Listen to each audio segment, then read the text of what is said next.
You know, there is a kind of love in this world that never asks for anything in return, a love that begins before we even open our eyes for the first time, a love that carries us through fevers in the middle of the night, through scraped knees on the sidewalk, through every stumble and every fall we have ever taken on this long road of growing up.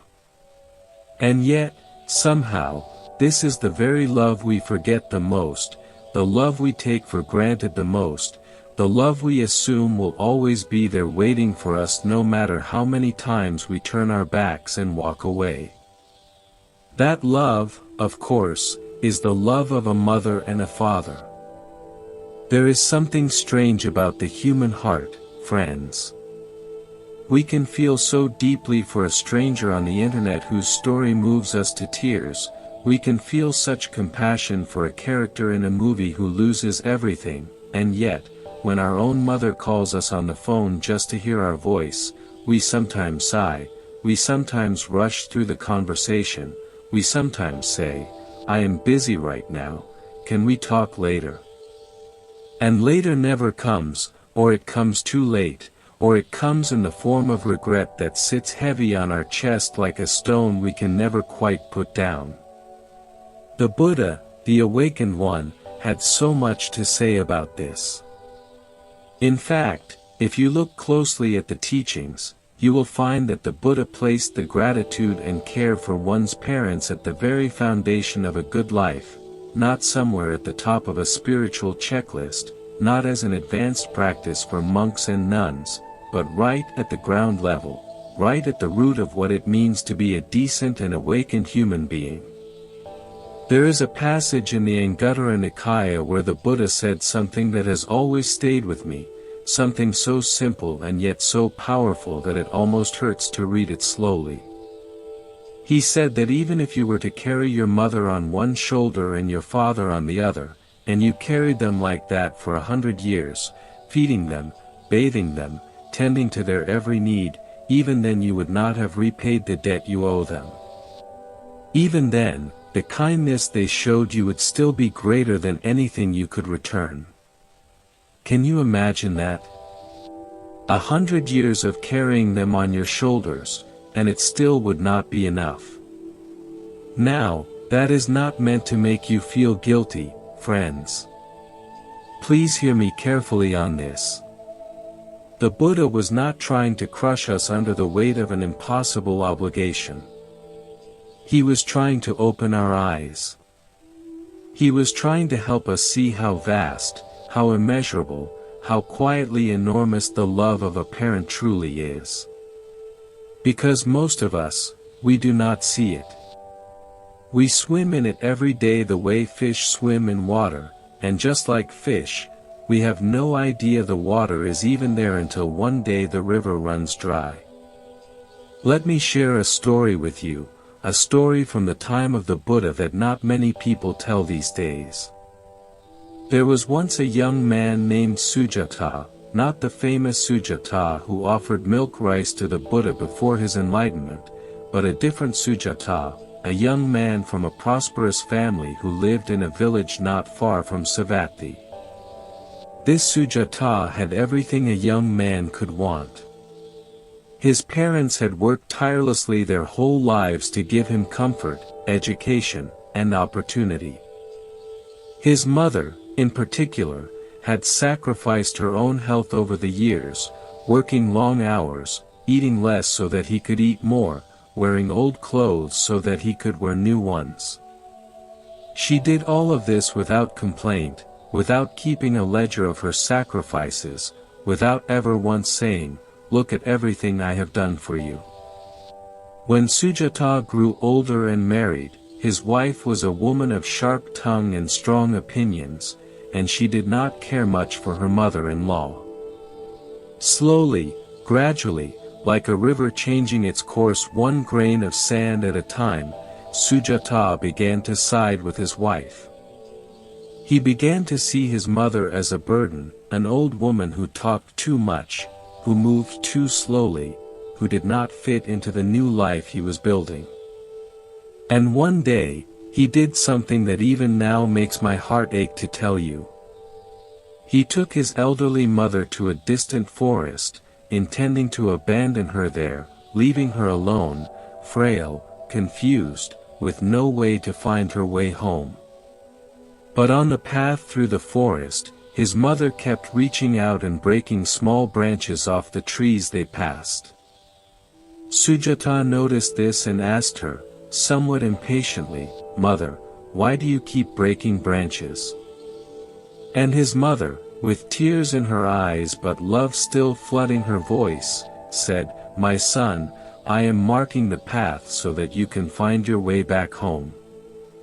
I do not want you to get lost in this forest." Think about that for a moment, friends. Even as her own child was leading her to abandonment, her only thought was for his safety. Her only concern was that he might lose his way. That is the nature of a parent's love. It does not calculate. It does not keep score. It does not withdraw itself even when it has every reason to. It just keeps giving, like a spring that does not know how to stop flowing. This story reached the ears of the Buddha, and the Buddha used it as a teaching moment for the entire community. He spoke about how the mistreatment of parents is one of the darkest karmic actions a person can commit, not because some cosmic punishment will rain down from the sky, but because when we harm the very people who gave us life, we damage something fundamental in our own hearts. We close a door inside ourselves that becomes very, very difficult to open again. And the Buddha did not just teach this in abstract terms. He lived it. Many people know the story of the Buddha's great renunciation, how he left the palace, left his family, left everything to seek the truth. But fewer people know what happened after his enlightenment, how he returned to his father's kingdom, how he made the journey back to Kapilavattha specifically to teach the Dharma to his father, King Suddhodana. He did not forget. He did not say, "I am a Buddha now, I have transcended all worldly bonds, my father is just another sentient being." No. He remembered his father's love. He honored it. He repaid it in the highest way he knew how, by sharing the truth that leads to the end of suffering. There is a beautiful detail in the texts about the Buddha's visit to his father. King Suddhodana was proud, he was a king after all, and he struggled at first with the idea that his son was now a wandering monk who begged for food. It was painful for him. But the Buddha, with infinite patience and tenderness, taught his father step by step, layer by layer, never rushing him, never dismissing his feelings, never making him feel small for his attachment. And at the end, it is said that King Suddhodana attained the stage of a non-returner before he passed away. What greater gift can a child offer a parent than the gift of liberation from suffering? But here is where things get interesting, friends, because not all of us are Buddhas, and not all of our parents are kings. Most of us are ordinary people living ordinary lives, and our parents are ordinary people too, with all their flaws, their imperfections, their own wounds and traumas that they may have unknowingly passed on to us. And so the question becomes not just, how do we honor our parents, but, how do we honor our parents when the relationship is complicated, when there is pain mixed in with the love, when the memories are not all gentle and warm? This is where the Buddha's teaching becomes so remarkably relevant, so deeply practical, because the Buddha never asked us to pretend. He never asked us to plaster a smile over a wound and call it healed. He never said that honoring your parents means ignoring the harm they may have caused.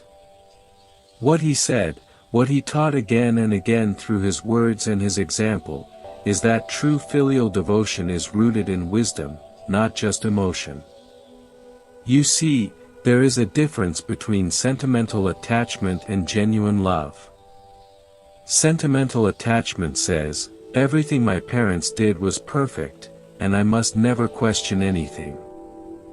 Genuine love, the kind the Buddha pointed to, says, my parents are human beings who did their best with what they had, and I can honor them precisely because I see them clearly, with compassion and understanding, not through a fog of either idealization or resentment. There is another story from the Jataka tales, those rich and wonderful collections of the Buddha's previous lives, that speaks to this beautifully.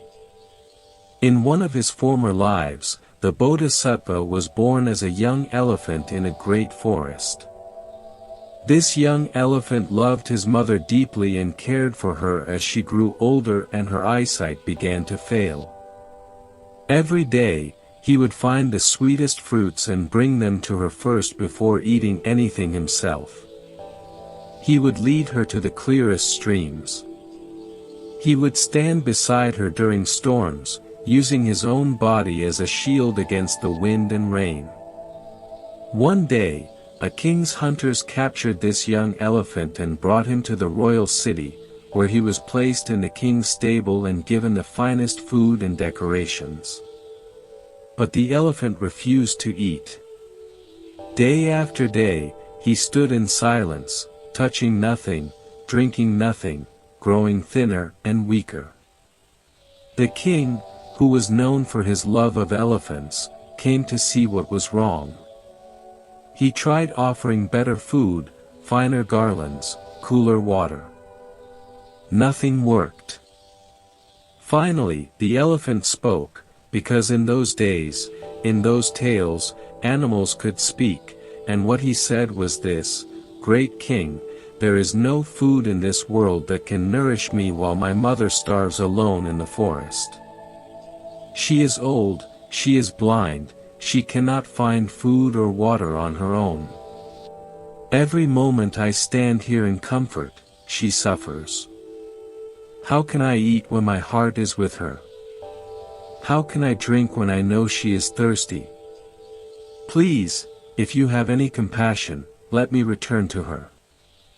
The king was so moved by these words that he not only released the elephant but followed him into the forest to see this mother for himself. And when he saw the old, blind elephant being gently guided to the river by her devoted son, the king wept and declared that this animal understood something about love and duty that many humans had forgotten. This story, friends, is not just a fairy tale. It carries a truth that resonates through every generation, every culture, every corner of the human experience. And that truth is this: the ones who gave us life deserve to be remembered, not as an afterthought, not as an obligation we fulfill grudgingly on holidays, but as a living, breathing priority of the heart. Now, I want to be very honest with you here, because honesty is the only thing that makes any conversation worth having. The word filial piety can sometimes feel heavy, old-fashioned, even oppressive, especially in modern times when so many people are working through difficult relationships with their parents, when the word toxic has entered our vocabulary to describe family dynamics that cause genuine harm. And I want to acknowledge that, fully and without reservation. Not every parent has been kind. Not every home has been safe. Not every childhood has been touched by warmth. The Buddha understood this too. He was not naive about human nature. He knew that parents could be cruel, could be neglectful, could be lost in their own suffering and confusion to the point where they caused great harm to their children. And yet, even in the face of this, the teaching on gratitude toward parents does not crumble. It simply deepens. It becomes more nuanced, more compassionate, more wise. Because here is what the Buddha saw that most of us miss: honoring your parents is not ultimately about them. It is about you. It is about the kind of heart you want to cultivate, the kind of person you want to become, the seeds you want to plant in the garden of your own mind. When you practice gratitude, even toward imperfect parents, you are not saying that everything they did was right. You are saying that you refuse to let bitterness be the defining flavor of your life. You are saying that you choose compassion over resentment, understanding over blame, freedom over the prison of old grudges. There was a monk in the Buddha's time, a monk named Moggallana, who became one of the Buddha's two chief disciples, known for his extraordinary psychic abilities. Moggallana's story of filial devotion is one that echoes through the Mahayana tradition particularly, and it carries a teaching that is almost unbearably tender. The story goes that after Moggallana had attained great spiritual powers, he used his divine eye to search for his deceased mother in the various realms of existence. And what he found shattered his heart. He found her in a realm of terrible suffering, emaciated, hungry, tormented by the results of her own past actions. Moggallana rushed to her with a bowl of food, but every time the food touched her lips, it turned to burning coals. He could not feed her. He could not ease her pain. Despite all his supernatural abilities, despite all his spiritual attainment, he could not save his own mother through power alone.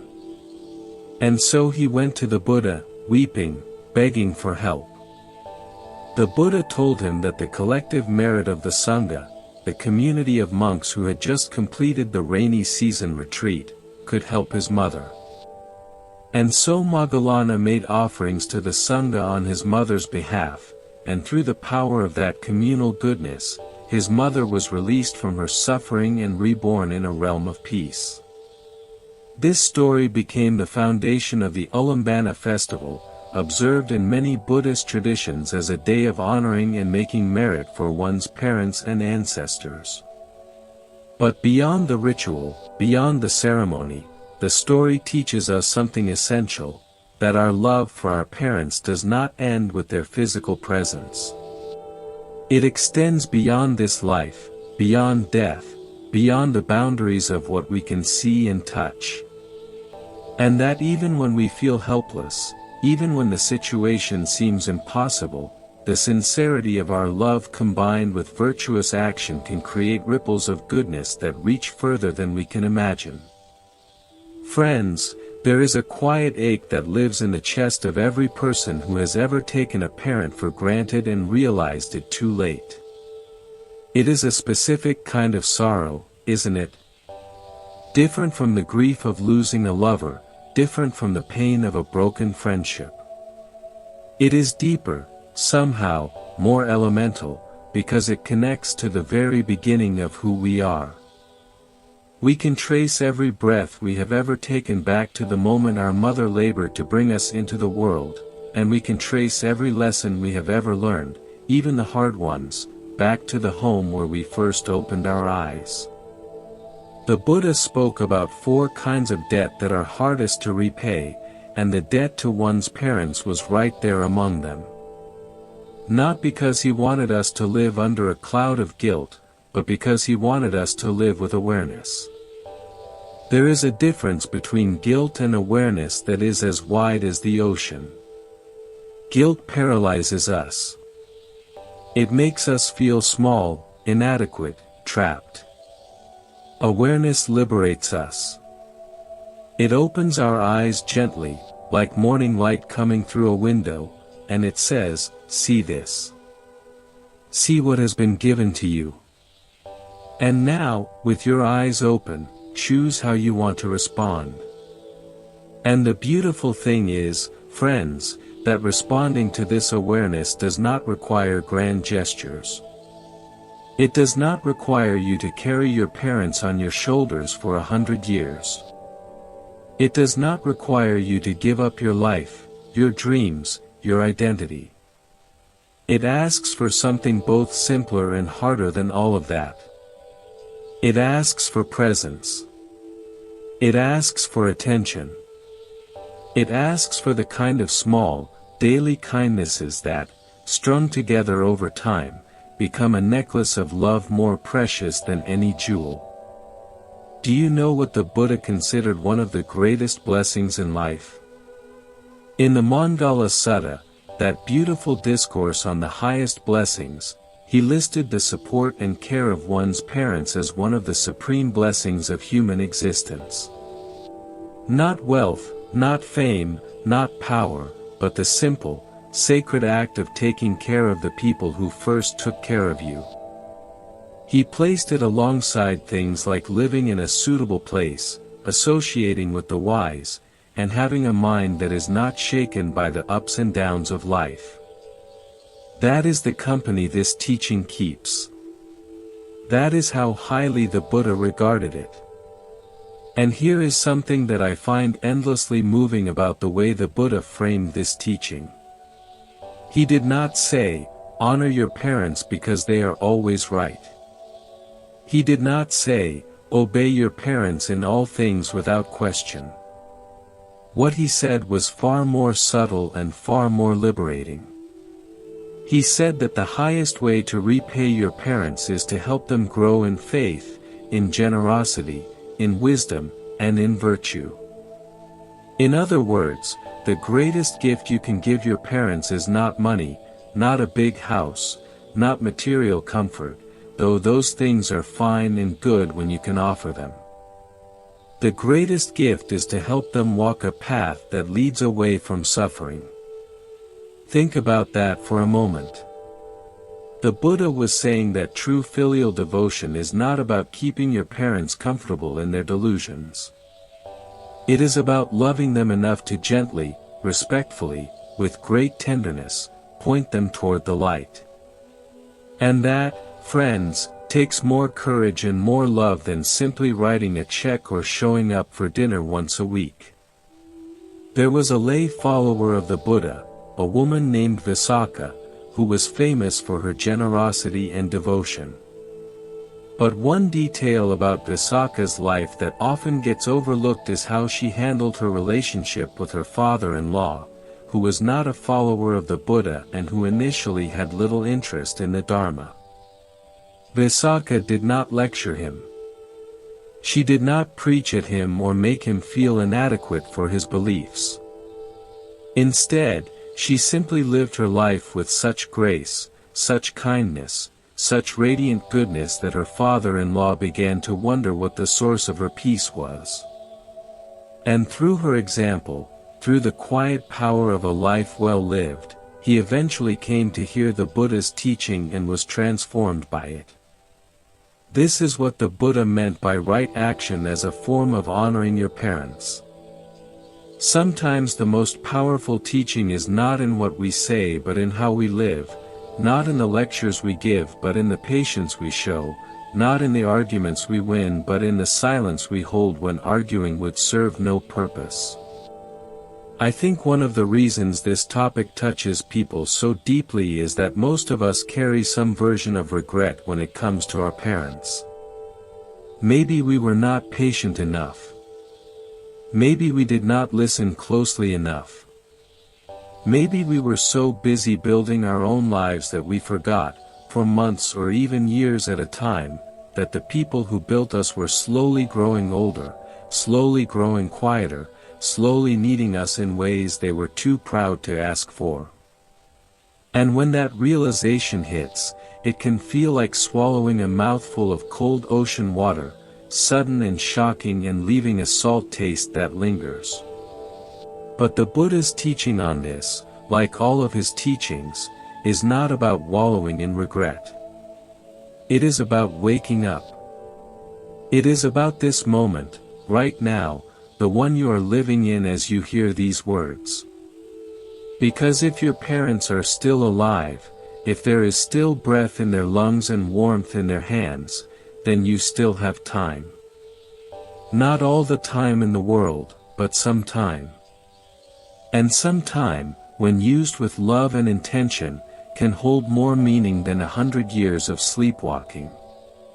It begins with the smallest things, the kind of things we often overlook because they seem too simple to matter, like sitting down long enough to really look at your father's face and noticing the lines that were not there last year, or taking your mother's hand and feeling the texture of her skin, the warmth that is still there, the pulse that is still beating, steady and strong, a rhythm that has been playing since before you were born, a rhythm that has never stopped for you, not even for a moment.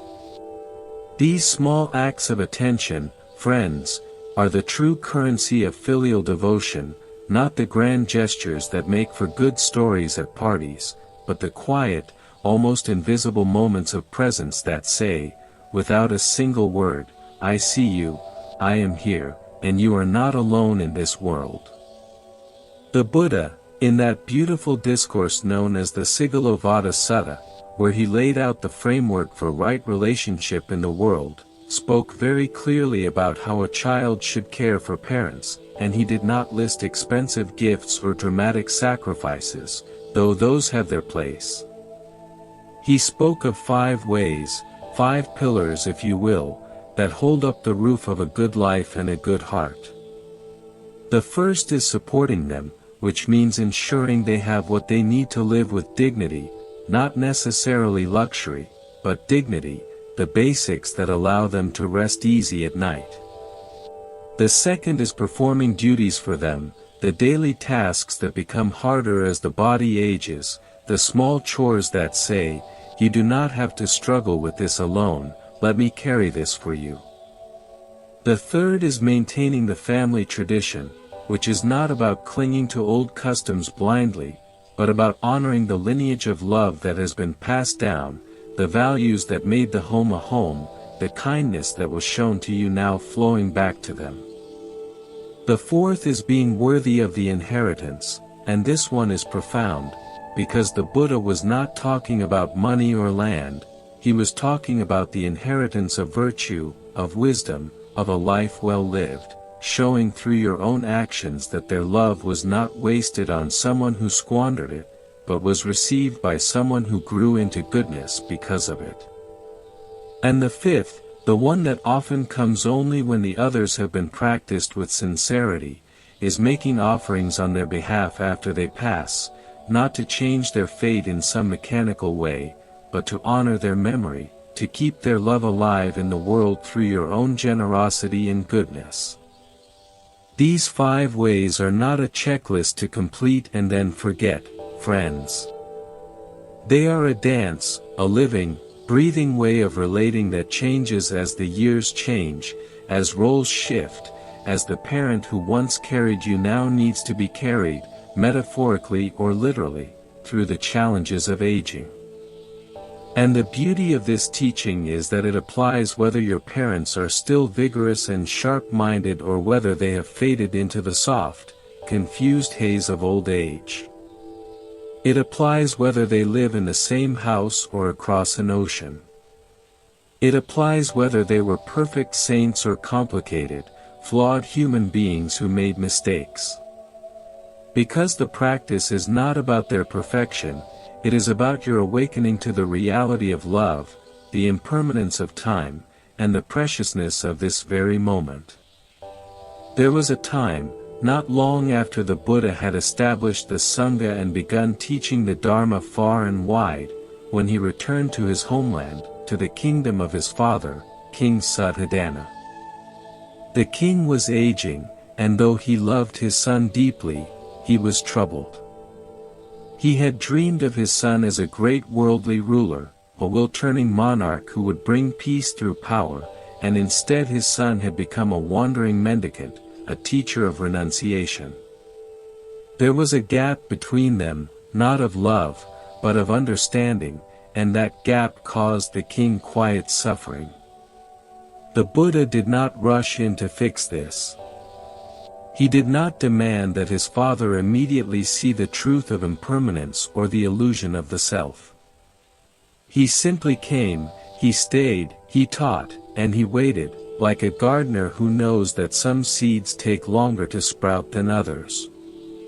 One of the most touching moments in this period, one that does not always get the attention it deserves, was when the Buddha taught his father about the nature of suffering and the end of suffering, not in the abstract language of philosophy, but through the lens of their own relationship, through the lens of the love that had existed since the Buddha was a baby in his mother's arms. He spoke about how all compounded things are subject to decay, including the body, including the mind, including the roles we play in each other's lives. And he spoke about how, despite this decay, there is a love that does not decay, a connection that is not touched by the passing of time. King Suddhodana, listening to his son, began to see that the Dharma was not a rejection of family, but the highest fulfillment of it. He began to see that his son had not abandoned him, but had found a way to love him, and all beings, more completely than any palace or kingdom ever could. When King Suddhodana eventually passed away, it is said that he did so with a mind free from the 5 lower fetters, having attained the stage of a non-returner, one who will never again be born into the suffering of the lower realms. What greater gift can a child give a parent than the gift of liberation? Not just a comfortable bed, not just delicious food, but the key to unlocking the door of suffering itself. And the Buddha achieved this not by force, not by argument, but by patient presence, by honoring his father's pace, his father's doubts, his father's humanity. That is the model, friends. That is the standard. Not perfection, but patience. Not control, but compassion. Not the demand for gratitude, but the offering of understanding. Now, I know that many of you listening are carrying a heavy heart because your parents are far away, perhaps in another country, perhaps in a care home you cannot visit every day, and the guilt of that distance sits like a stone in your stomach. Or perhaps your parents are still strong, still independent, and you think, there is time, I can deal with this later, and you push the thought away, only to have it return at 3 in the morning when you cannot sleep. The Buddha saw this anxiety too. He knew that the modern world, even in his time with its traveling merchants and separated families, creates these distances. And his teaching on this is gentle but firm. He said that the mind is not bound by geography. Your love does not have to travel by plane or carriage to reach your parents. It travels on the wings of your intention, your thoughts, your prayers, your mindful actions. If you cannot be there in body, be there in spirit. Call them, not out of obligation, but out of genuine interest. Ask about the small things, the garden, the neighbor, the taste of the tea they had that morning. Listen to the stories they have told 100 times, not with impatience, but with the wonder of someone hearing them for the first time, because in a way, every time you listen with full attention, you are hearing them for the first time, truly hearing them. And if they are no longer here, if they have passed into the beyond, then honor them by living in a way that makes them proud, not proud in a worldly sense of status or achievement, but proud in the sense that their love helped create a kinder, wiser, more peaceful human being in the world. There is a story, a Jataka tale, that speaks to the depth of sacrifice that filial love can inspire, and it is a story that reminds us that sometimes the greatest acts of devotion happen in silence, without fanfare, in the dark hours when no one is watching. In a past life, the Bodhisattva was born as the son of a poor Brahmin family during a terrible famine that swept across the land.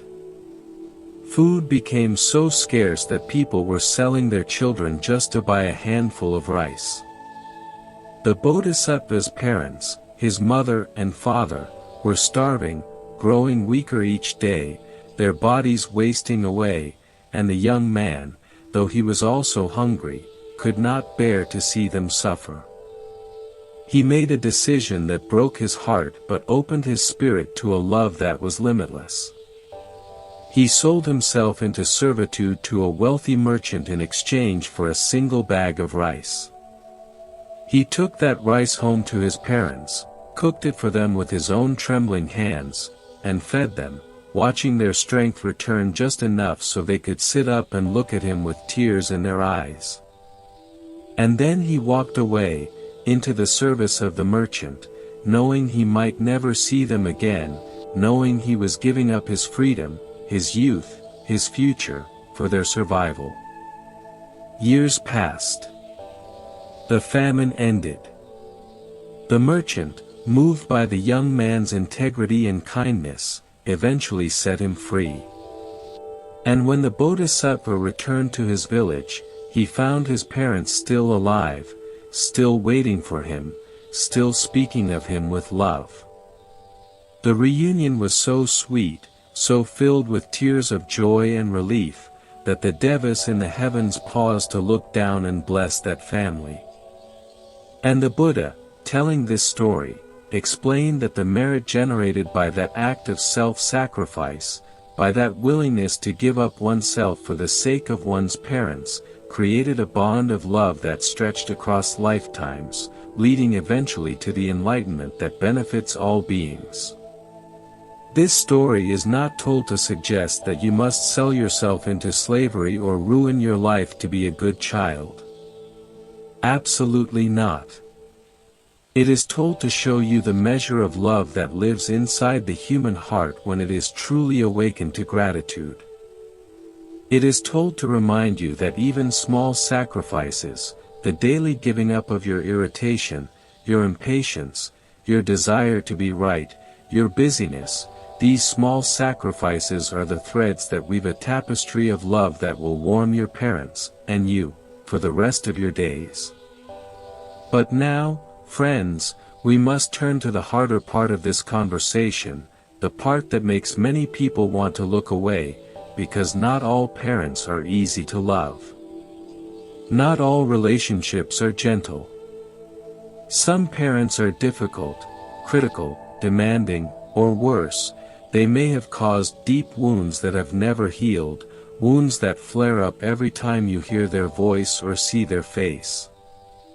And in these cases, the teaching on filial piety can feel like a burden, like a demand to ignore your own pain, to pretend that everything is fine, to submit to abuse or neglect in the name of honoring your parents.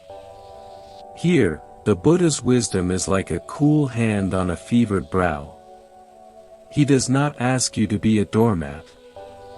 He does not ask you to enable harm or to sacrifice your own mental health on the altar of duty. What he asks, what he teaches through the principle of right view and right action, is that you distinguish between the person and the behavior, between the being who is your parent and the actions that may have hurt you. You can honor the fact that they gave you life, that they did their best with the tools they had, which may have been broken or blunt tools, without accepting that harmful behavior is acceptable or that you must endure it to prove your love. Honoring your parents, in the Buddhist sense, when the relationship is difficult, looks like this. It looks like setting boundaries that protect your heart while still holding space for their humanity. It looks like sending them love, genuine love, not as a weapon or a bribe, but as a wish for their suffering to end, even if their suffering manifests as cruelty or confusion. It looks like not closing your heart completely, even when it wants to shut down in self-defense, because a closed heart hurts you more than it hurts them. And it looks like seeking to understand, through the lens of compassion, that they too were once children, they too were once hurt, they too are carrying wounds that they may not know how to heal. There is a subtle but crucial difference between blind obedience and wise filial devotion. Blind obedience says, "You are right, and I must submit." Wise devotion says, "You are my parent, I love you, and I want us both to be free from suffering, so I will act in a way that leads to peace, not more pain. Sometimes that means having a difficult conversation. Sometimes it means visiting less often but calling more mindfully. Sometimes it means caring for them from a distance while healing your own wounds close to home. And sometimes, in the rarest and saddest of cases, it means letting go with love, wishing them well, and focusing on the living of your own life in a way that honors the good that was there, however small, rather than being consumed by the bad. The Buddha taught that holding on to anger is like holding a hot coal with the intention of throwing it at someone else. You are the one who gets burned. When you carry resentment toward your parents, you are not hurting them, you are shaping your own mind into a place of bitterness, and that bitterness will color everything you touch, including your ability to love your own children one day, or to be fully present for your friends, or to find peace in your own skin. So the practice of filial piety, even in difficult circumstances, is ultimately an act of self-liberation.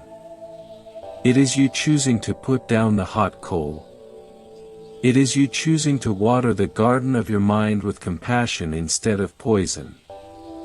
And if you find that you cannot feel love for them right now, if the wound is too fresh, too raw, then start with neutrality. Start with the wish that they be safe, that they not suffer, even if you cannot be close to them. Start with the acknowledgement that they, too, are impermanent, that they, too, will die, and that carrying hatred to their grave, or to yours, is a heavy, heavy burden to bear. The Buddha offered the Brahma Vihara, the divine abodes, as a path through this. Practice loving kindness toward yourself first, healing your own hurt, and then, when the heart is soft again, let that loving kindness flow toward them, not as a demand, but as a gift you give yourself. Imagine, for a moment, your parent as a very old, very tired child. Not as the authority figure who disciplined you, not as the voice that criticized you, but as a fragile, aging human being who is just as afraid of death, just as confused by life, just as longing for love as you are. Can you see them there? Can you feel your heart soften, even just a little? That softening, that tiny opening, is where the practice begins. That is the crack where the light gets in. Friends, the days are short, and the years are shorter than we think. We plan to call tomorrow, we plan to visit next month, we plan to make it right when things are less busy, but the Buddha taught us to look at the nature of conditioned existence. Nothing stays the same. The parent who is strong today will be frail tomorrow. The opportunity to say the kind words, to offer the helping hand, to simply be present, that opportunity is not guaranteed. It is a precious, fleeting thing, like morning dew on a lotus leaf, here for a moment, then gone. So do not wait for the perfect moment, because the perfect moment is now, imperfect as it may be. The tea might be too hot, the conversation might be awkward, your parent might not even remember what you did for them yesterday, but the doing of it, the trying, the caring, that is what etches love into the fabric of the universe. That is what creates the merit, the good karma, that will follow you not because you want a reward, but because love, when it is genuine, always creates more love, always ripples outward, always comes back to you in ways you cannot predict. There is a quiet joy that comes from knowing you did right by the ones who gave you life. It is not a boastful joy, not a pride that lifts you above others, but a deep, settled peace, like the bottom of a still lake, that says, I have not forgotten. I have not turned away. I have walked the path of gratitude, and it has led me home to my own heart. And when you practice this, when you live this way, something magical happens. Your parents, even if they never say thank you, even if they never fully understand what you are doing, will feel it. They will feel the difference between a child who is there out of guilt and a child who is there out of love. They will feel the softness in your voice, the patience in your actions, the lack of expectation. And that feeling, that sense of being truly seen and accepted, is the deepest nourishment an aging parent can receive. It is better than any medicine, richer than any inheritance, sweeter than any memory. In the end, friends, filial piety in the Buddhist tradition is not a burden to be endured. It is a path to be walked, a path that leads to the softening of the heart, the opening of the mind, and the liberation of the soul. It is the practice of taking the first love we ever received and transforming it into the greatest love we ever give. It is the recognition that we are not separate from our parents, not truly, that their suffering is our suffering, their joy is our joy, and that by helping them, we are helping ourselves, by honoring them, we are honoring the very possibility of love in this world. So tonight, when you finish whatever you are doing, pause for a moment. Place your hand on your heart. Feel the warmth there, the life that has been sustained by so many hands, so many sacrifices, so much quiet love. And then, in whatever way you can, reach out. Send a message, make a call, visit if you can, or simply sit in silence and send them metta, loving kindness, wishing them peace, wishing them ease, wishing them happiness. Do not wait for a special day, do not wait for a holiday, do not wait for them to be perfect or for you to be perfect. Start now, with the heart you have, with the circumstances you have, with the love that is already there, waiting to be expressed. Because the truth is, friends, we do not have another lifetime to get this right. This is it. This moment. This breath. This chance to say, in whatever language your heart speaks, I love you, I see you, I am here. And when you say it, when you mean it, when you live it, you are not just being a good child. You are being a Buddha in training. You are awakening to the most fundamental truth of all, that we are all in this together, that we all need each other, that we all, every single one of us, started as someone else's precious child, loved beyond measure, and that love, if we let it, can guide us all the way home. And home, friends, is not always a place with four walls and a roof. Sometimes home is the sound of your mother humming a song she learned from her own mother, a melody that has traveled through generations like a river that never dries up. Sometimes home is the way your father clears his throat before he says something important, a sound so familiar that you could pick it out in a crowded room without even trying. Sometimes home is just the knowledge that somewhere in this vast, spinning world, there are two people whose hearts beat a little faster when they hear your name, whose eyes light up when you walk through the door, whose prayers, spoken or unspoken, always include your safety, your happiness, your peace.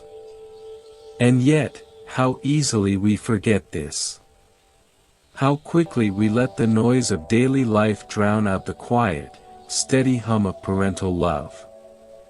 We get caught up in our careers, our relationships, our ambitions, our worries, and the people who laid the foundation for everything we are become background noise, like the sound of a clock ticking in a room where you have lived so long that you no longer hear it. Until the clock stops. And the silence is deafening. The Buddha once spoke to a group of monks about the nature of gratitude, and he used an image that has always stayed with me, an image so simple and yet so piercing that it cuts through all our excuses and rationalizations like a knife through silk.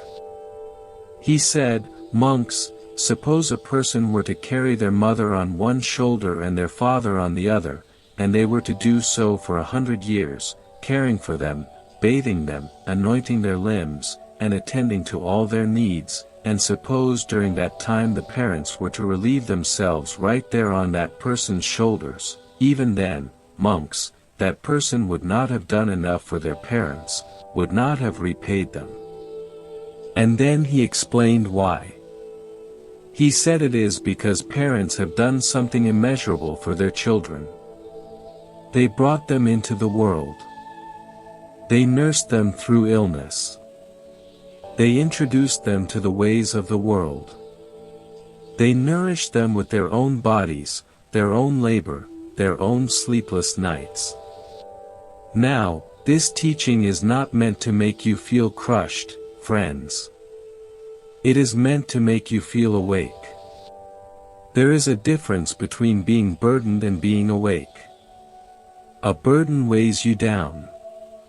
Awakening lifts you up. And the awakening that this teaching offers is the recognition that the debt we owe our parents is not a financial transaction to be settled, not a ledger to be balanced, but a living relationship to be honored, moment by moment, with whatever grace and tenderness we can muster. I want to share with you a story that comes from a lesser-known text, a story about a monk named Sariputta, who was the other chief disciple of the Buddha, alongside Moggallana. Sariputta was renowned for his wisdom, his ability to understand and explain the most subtle points of the Dharma, and his incredible patience. But there is one episode from his life that reveals a dimension of his character that is often overshadowed by his intellectual brilliance, and that is his love for his mother. Sariputta's mother, Rupasari, was a Brahmin woman of strong character and firm opinions. She was not a follower of the Buddha. In fact, she was openly dismissive of her son's chosen path, viewing his renunciation as a waste of his potential. She had wanted him to be a great scholar, a teacher of the Vedas, a man of worldly standing, and instead he had shaved his head, put on robes, and gone off to follow a Sakyan prince who sat under trees and talked about the end of suffering.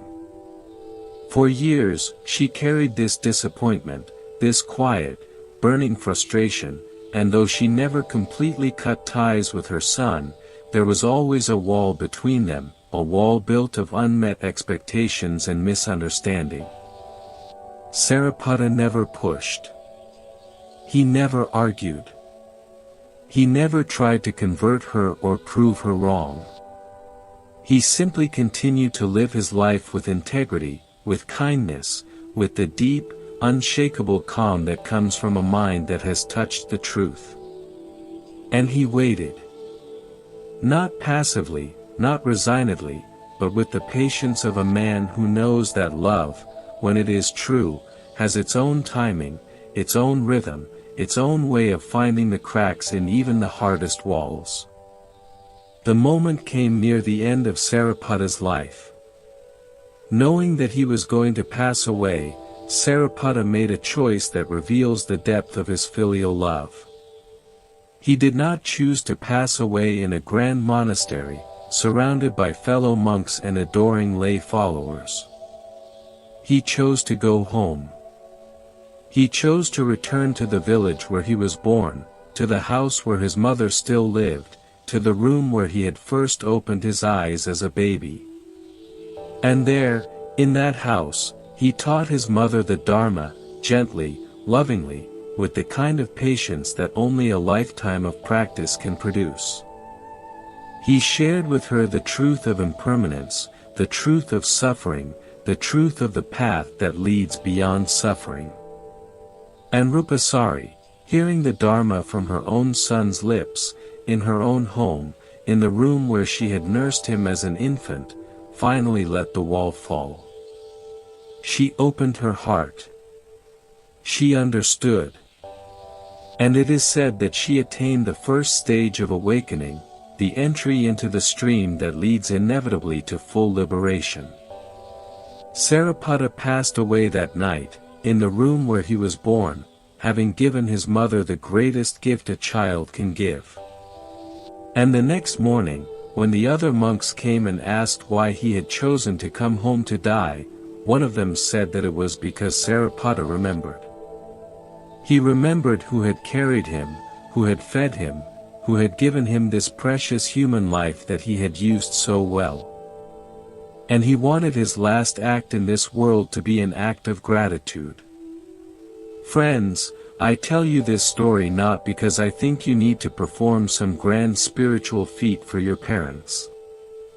I tell it because it shows that even the wisest, even the most awakened, even those who had transcended the bonds of worldly attachment, still held a place in their hearts for the ones who brought them into this world.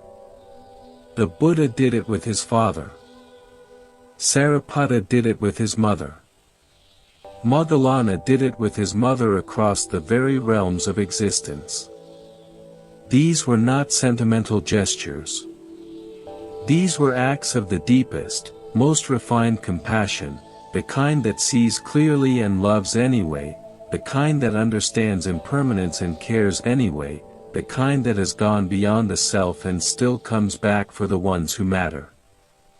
And this brings us to something I think is incredibly important, something that the Buddhist teaching on filial piety addresses with remarkable subtlety, and that is the question of how to honor parents who have passed away.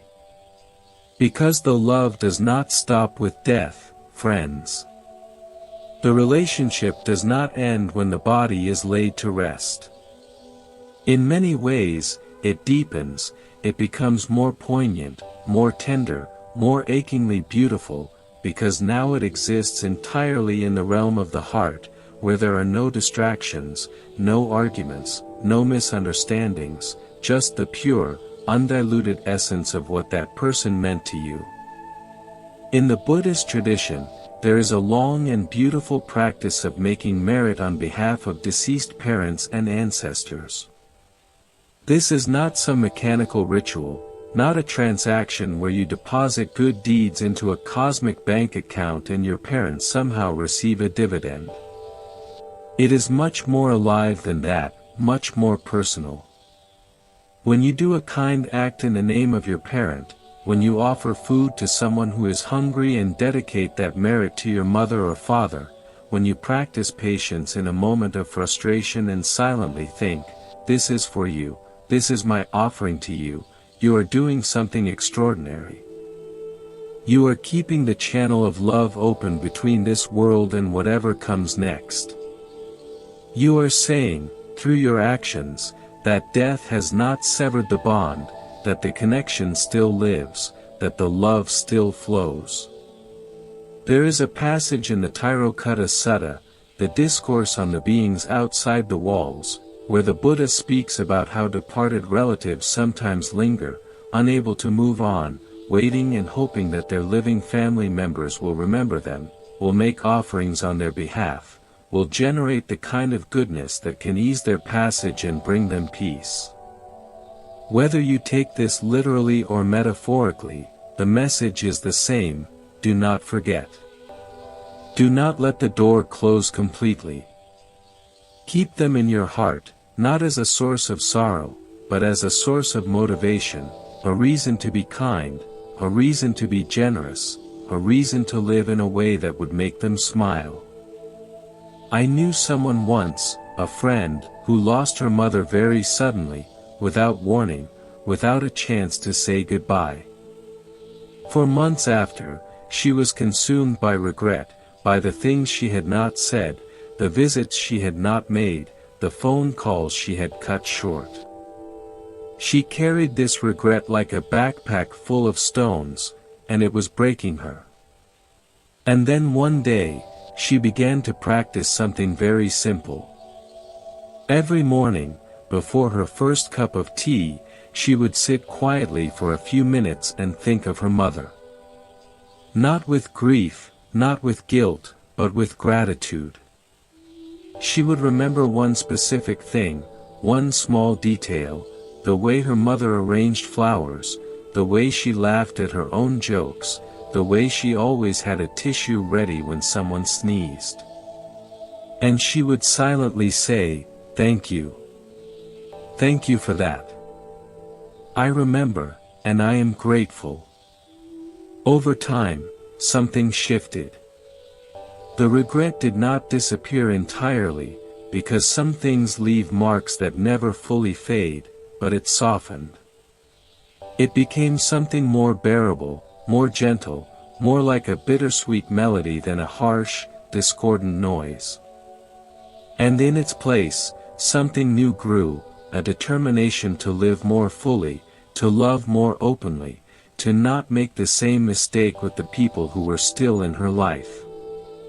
Her mother's death, paradoxically, taught her how to live. And I think her mother, wherever she was, would have been glad of that. This is what the Buddha meant when he spoke about the transformation of grief into wisdom. He did not say, "Do not grieve."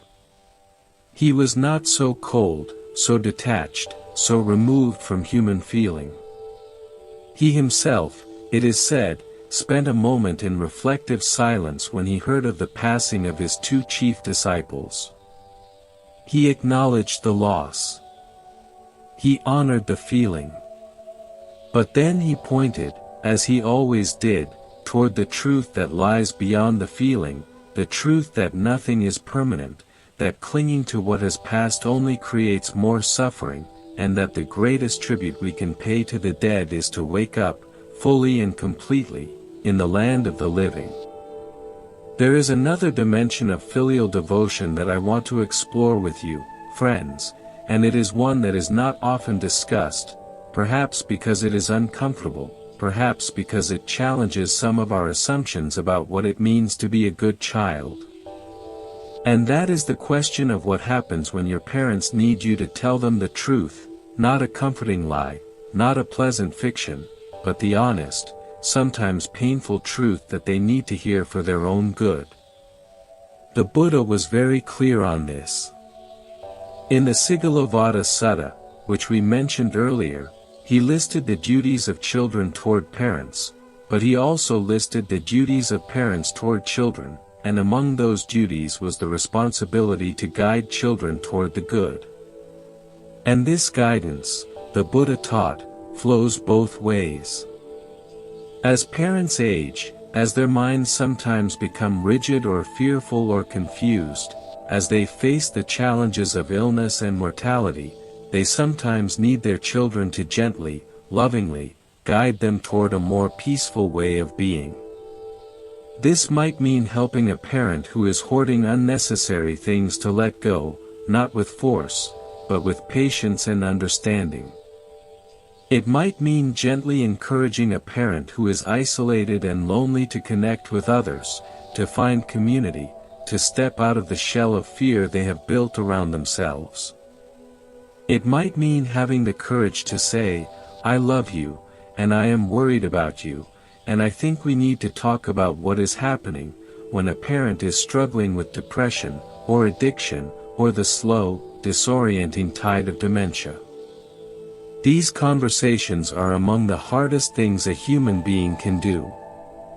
They require a kind of bravery that has nothing to do with physical strength and everything to do with emotional integrity.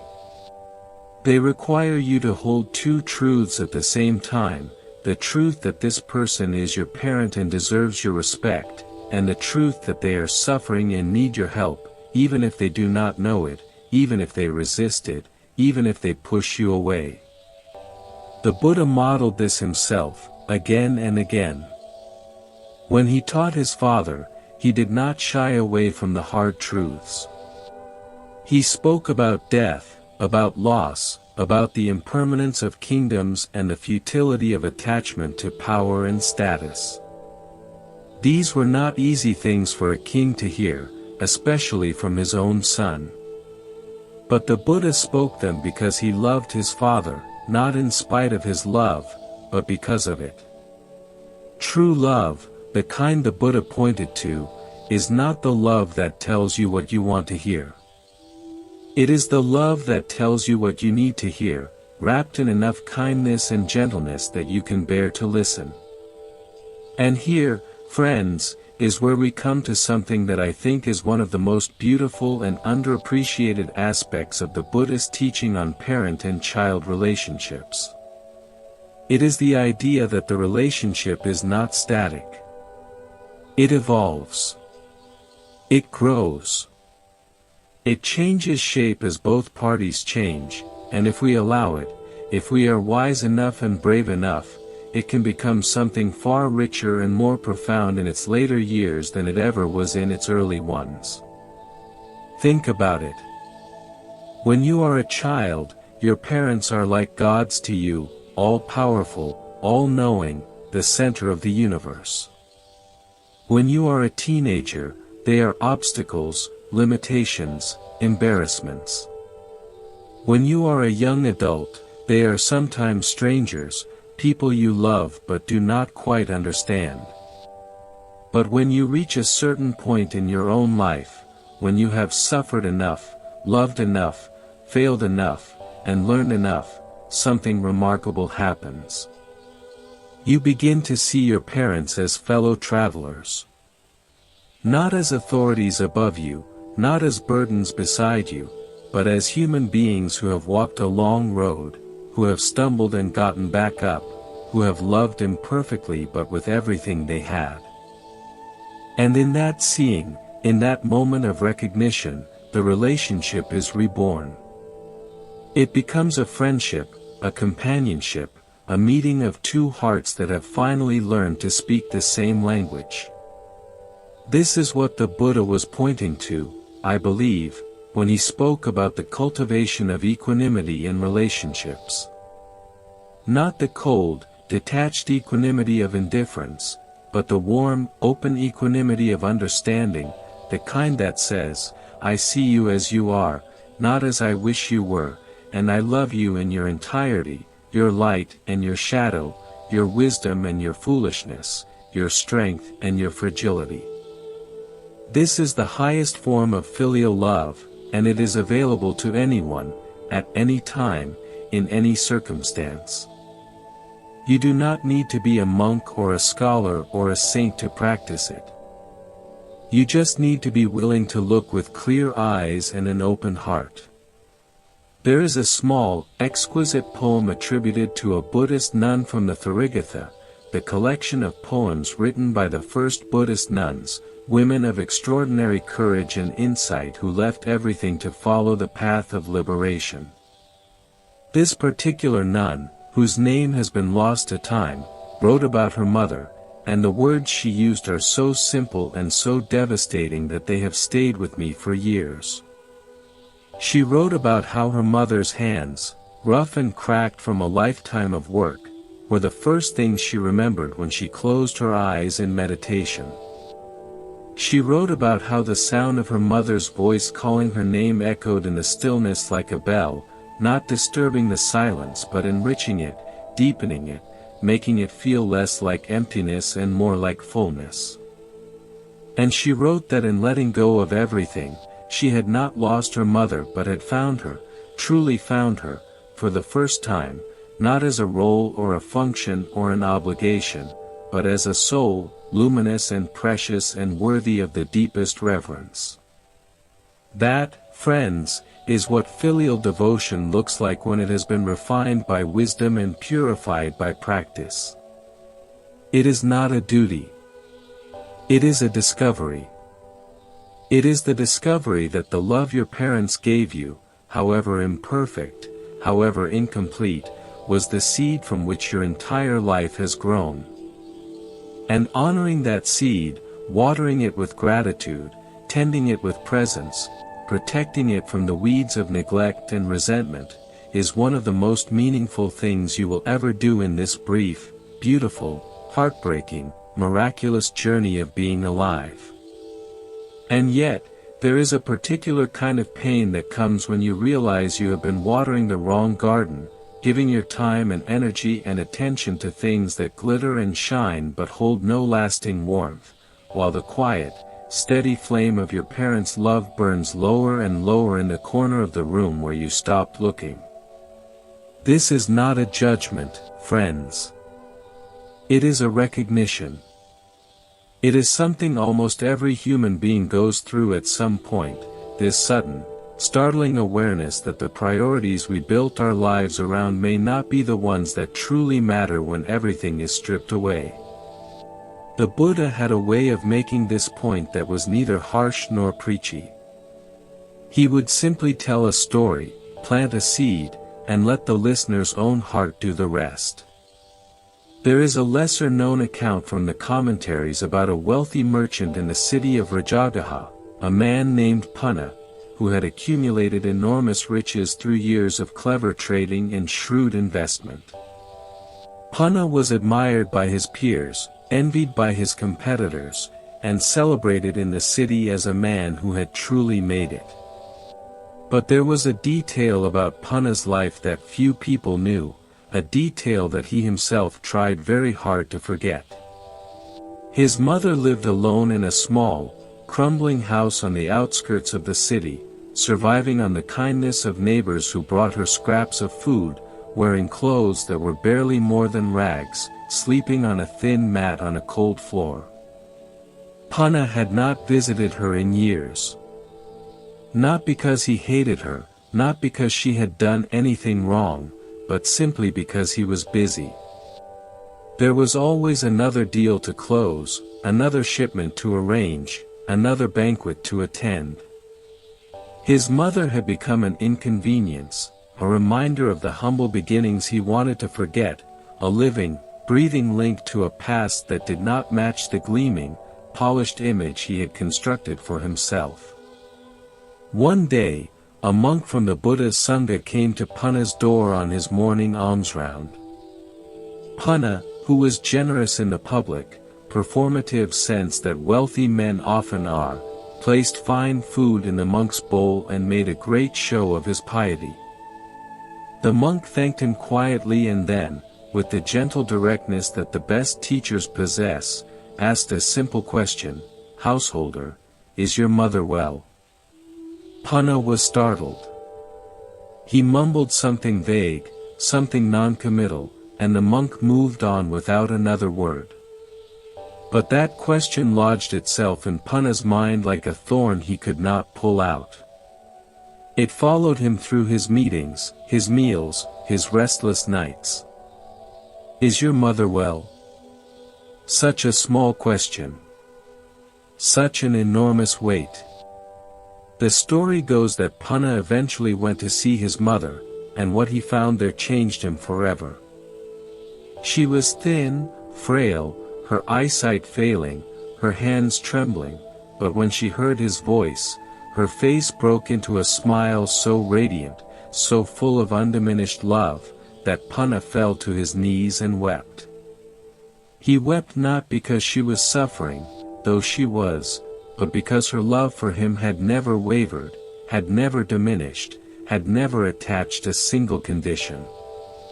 Despite his neglect, despite his absence, despite the fact that he had essentially abandoned her to chase his fortune, she loved him exactly as she had loved him on the day he was born. And in that moment, Punna understood something that all his wealth and cleverness had never taught him, that the most valuable thing in his life had been there all along, waiting patiently, asking for nothing, offering everything. This story, friends, is not ancient history. It is happening right now, in cities and towns all over the world. It is happening in apartments where elderly parents sit alone by the window, watching the street, hoping that today might be the day their child calls. It is happening in care homes where mothers and fathers learn to smile at strangers because the faces of their own children have become so rare. It is happening in the quiet, unspoken grief of parents who do not want to be a burden, who swallow their loneliness rather than make their children feel guilty, who say, "I am fine, do not worry about me," when what they really mean is, "I miss you so much that some days it is hard to breathe." The Buddha saw all of this. He saw the patterns of human behavior with the clarity of a mind that had pierced through every veil, every illusion, every self-serving story we tell ourselves. And he saw that at the root of so much suffering, both for parents and for children, is a fundamental misunderstanding about the nature of time. We treat time as though it were infinite, as though there will always be another tomorrow, another chance, another opportunity to make things right. But the Buddha taught, with unwavering clarity, that time is the one thing we cannot negotiate with. It does not wait for us to be ready. It does not pause while we finish our projects or achieve our goals. It moves, relentlessly and without sentiment, and it takes everything with it, including the people we love. In the Arana Sutta, the Buddha spoke about the urgency of practice, the importance of not wasting this precious human life on trivialities and distractions. And while he was speaking primarily about spiritual practice, the same urgency applies to the practice of love, especially the love we owe to those who loved us first. Every day that passes without a kind word to your parent is a day that cannot be retrieved. Every moment of irritation that could have been softened into patience is a moment that has joined the river of the past and will never return. This is not meant to terrify you, friends. It is meant to wake you up, the way the Buddha always intended his teachings to wake us up, gently but firmly, like a friend shaking your shoulder and saying, "Open your eyes. Look at what is in front of you. Do not miss this." There is a practice that some Buddhist teachers recommend, a contemplation that is both simple and extraordinarily powerful. It goes like this. Sit quietly, close your eyes, and imagine that you are standing in front of your parent. Really see them. See the details of their face, the curve of their shoulders, the way they hold their hands. And then, with as much honesty as you can gather, say to yourself, this person will not be here forever. One day, I will look for this face and it will not be there. One day, I will reach for these hands and they will not reach back. One day, the sound of this voice will exist only in my memory. Let that truth settle into your heart, not as a source of dread, but as a source of clarity, a kind of sacred urgency that transforms the way you relate to every moment you still have together. This contemplation is not morbid, friends. It is the opposite of morbid. It is the most life-affirming thing you can do, because it strips away all the petty irritations, all the accumulated resentments, all the small, stupid arguments that clutter the space between you and your parent, and it reveals the simple, shining truth underneath. This person is precious, this time is limited, and love is the only thing that will matter when everything else falls away. The Buddha taught this through his own example in a way that many people overlook. When his foster mother, Mahapajapati Gautami, the woman who raised him after his birth mother died just days after he was born, came to him asking to join the Sangha, the Buddha initially hesitated. This hesitation has been interpreted in many ways over the centuries, but one reading that I find deeply moving is that the Buddha was not hesitating because he doubted women's capacity for awakening. He was grappling, in his own way, with the complexity of a relationship that was both profoundly personal and profoundly impersonal. Mahapajapati was not just any woman seeking ordination. She was the woman who had nursed him, clothed him, held him through his childhood illnesses, guided him through his first steps. She was, in every meaningful sense, his mother. And the decision to allow her into a life of renunciation, a life of hardship and discipline, was not one he took lightly, precisely because he loved her, precisely because he cared about her well-being. When he finally allowed her ordination, when Mahapajapati became the first Buddhist nun, the Buddha did something remarkable. He acknowledged her sacrifice. He acknowledged that she had given up everything, not once but twice, first when she devoted her life to raising him, and now again when she devoted her life to the path he had opened. And his acknowledgement was not a casual, passing remark. It was a deep, heartfelt recognition of the immeasurable debt he owed to this woman, a debt that he repaid in the only way he could, by giving her access to the same liberation he had found.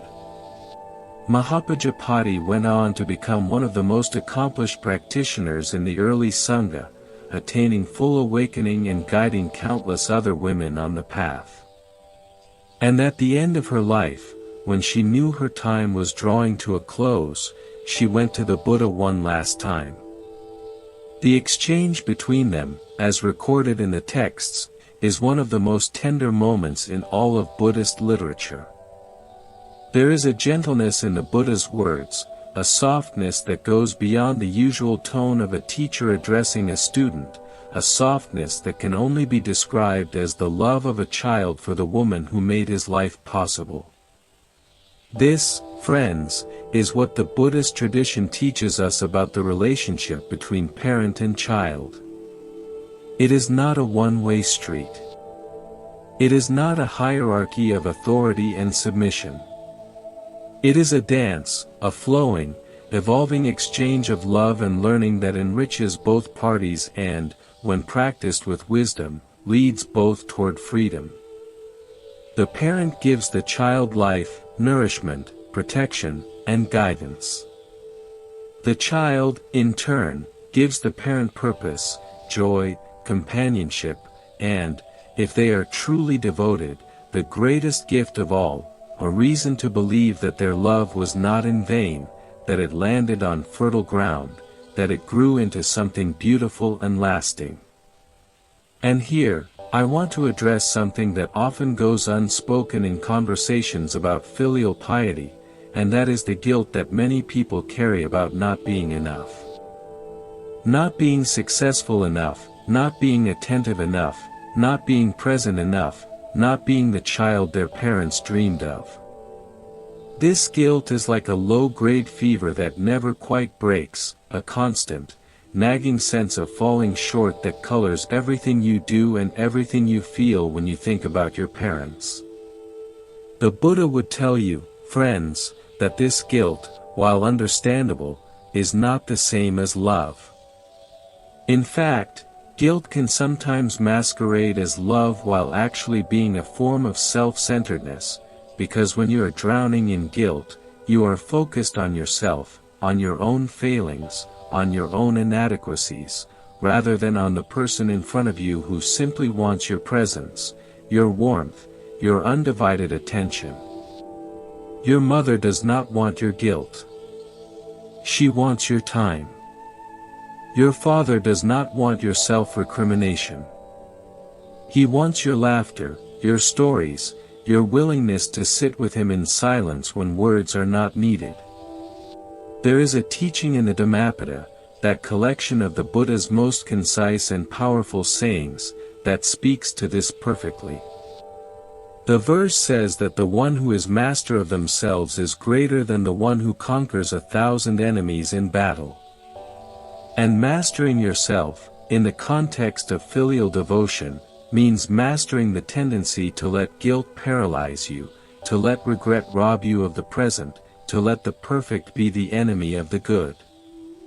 You do not need to be a perfect child. You need to be a present one. You do not need to give your parents everything. You need to give them something, consistently, sincerely, with a heart that is open rather than clenched in self-judgment. Think about the last time you saw your parents smile, really smile, not the polite smile they give to neighbors or the forced smile they put on for photographs, but the genuine, spontaneous, surprised smile that lights up their entire face. What caused it? Was it a new car? A large check? An expensive gift? Or was it something much smaller, much simpler, something like your unexpected phone call on a Tuesday afternoon, your arm around their shoulder as you watched the sunset, your voice saying, "Tell me that story again, the one about when you were young," and really meaning it? The beautiful truth, the truth the Buddha pointed to again and again, is that love does not need to be expensive or elaborate to be real.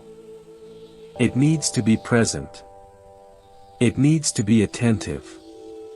It needs to be willing to show up, not just on the grand occasions, but on the ordinary days, the forgettable Tuesdays and Wednesdays and Thursdays that make up the majority of a life. Because it is in those ordinary days that the real relationship lives, not in the highlight reel we share with the world, but in the quiet, unwitnessed moments where two hearts simply exist together, asking nothing, proving nothing, just being. There is a story from the Chinese Buddhist tradition, from the life of the great master Su Yun, who was one of the most revered Chan teachers of the modern era. Su Yun's mother died when he was born, and his father, overcome with grief and resentment, treated the boy with coldness and distance throughout his childhood. When Su Yun grew up and became a monk, he undertook one of the most extraordinary pilgrimages in Buddhist history, a 3-year, 3-step one-bao journey from Putua Mountain to Wutai Mountain, covering thousands of miles, prostrating himself every 3 steps, through rain and snow and scorching heat and bitter cold. And he dedicated the entire merit of this incredible journey to his mother, the mother he had never known, the mother whose face he had never seen, the mother who had died bringing him into this world. When asked why he would endure such suffering for a woman he had never met, Su Yun's answer was simple and devastating in its clarity. He said that his mother had given him the most precious gift anyone can give, the gift of human life, and that she had paid for that gift with her own life. How could he not try to repay her? How could he live in comfort knowing that the woman who had died for him might be suffering in some unseen realm, waiting for the merit of her son's practice to bring her peace? This story is not meant to make you feel that you must walk across a continent on your knees to prove your love, friends. It is meant to show you what happens when gratitude is allowed to flower fully, when it is not trimmed by convenience or dampened by forgetfulness, when it is given the space and the sincerity to grow into something vast and luminous. Su Yun's pilgrimage was an extreme expression of a universal truth, the truth that the bond between parent and child is among the most sacred things in this world, and that honoring it, in whatever way your circumstances allow, is one of the noblest uses of a human life. And speaking of circumstances, friends, let us talk about something that is very real and very practical, because the Buddha was nothing if not practical. He did not float above the world on a cloud of abstractions. He walked on the same dusty roads we walk on. He dealt with the same messy, complicated, frustrating realities of human relationships that we deal with. And one of those realities is the challenge of caring for aging parents when your own life is already full, when you are stretched thin between work and family and obligations and the simple need for rest. This is where the teaching becomes very, very real, and where the rubber meets the road, as they say. Because it is easy to talk about filial devotion in the abstract, to nod along with beautiful stories and wise sayings, but when you are the one changing the sheets at 2 in the morning, when you are the one repeating the same answer to the same question for the 15th time that day, when you are the one watching the person who was once your protector become someone who needs protecting, that is when the practice becomes real. That is when it stops being philosophy and starts being life. And in that reality, friends, in the thick of it, in the exhaustion and the frustration and the heartbreak of watching someone you love slowly lose their grip on the life they once lived so fully, there is a grace available to you that you might not recognize at first. It does not look like grace. It does not feel like grace. It feels like tiredness, like sacrifice, like an endless loop of tasks that no one sees and no one thanks you for. But it is grace, because in those moments, you are being given the opportunity to practice the highest form of love there is, the love that asks nothing in return, the love that shows up not because it is easy but because it is right, the love that the Buddha himself identified as the foundation of all genuine spiritual growth. There was a laywoman in the Buddha's time, a woman named Suppavesa, who was known for her incredible patience and generosity. But the detail of her life that moves me most is not her generosity to the Sangha, though that was remarkable. It is the way she cared for her aging father, a man who had once been a powerful chieftain but who, in his final years, had become frail, confused, and sometimes difficult. Suppavesa did not complain. She did not see his care as a burden to be delegated or a problem to be solved. She saw it as her practice, her path, her way of walking the Dharma in the most intimate and demanding classroom there is, the classroom of her own home. The Buddha, when he heard about Suppavasa's devotion to her father, praised her publicly, and what he said is worth hearing carefully. He said that a person who cares for an aging parent with patience and love is generating merit that is immeasurable, not because of some cosmic accounting system, but because the quality of heart required to sustain that kind of care, day after day, without recognition or reward, is the very same quality of heart that leads to awakening. Patience, compassion, selflessness, presence, these are not just nice qualities to have. They are the building blocks of enlightenment itself. And where better to cultivate them than in the tender, difficult, sacred work of caring for the ones who first cared for you. I know, friends, that this is easier said than done. I know that there are days when the weight of caregiving feels like it might crush you, days when you look in the mirror and do not recognize the tired face staring back at you, days when you wonder if anyone notices, if anyone cares, if the sacrifice you are making matters to anyone but you. And on those days, I want you to remember something. The Buddha said that there are beings in this world whose goodness is invisible, whose merit is hidden, whose quiet, steady practice of love goes unnoticed by the world but is seen and honored by the universe itself. You are one of those beings.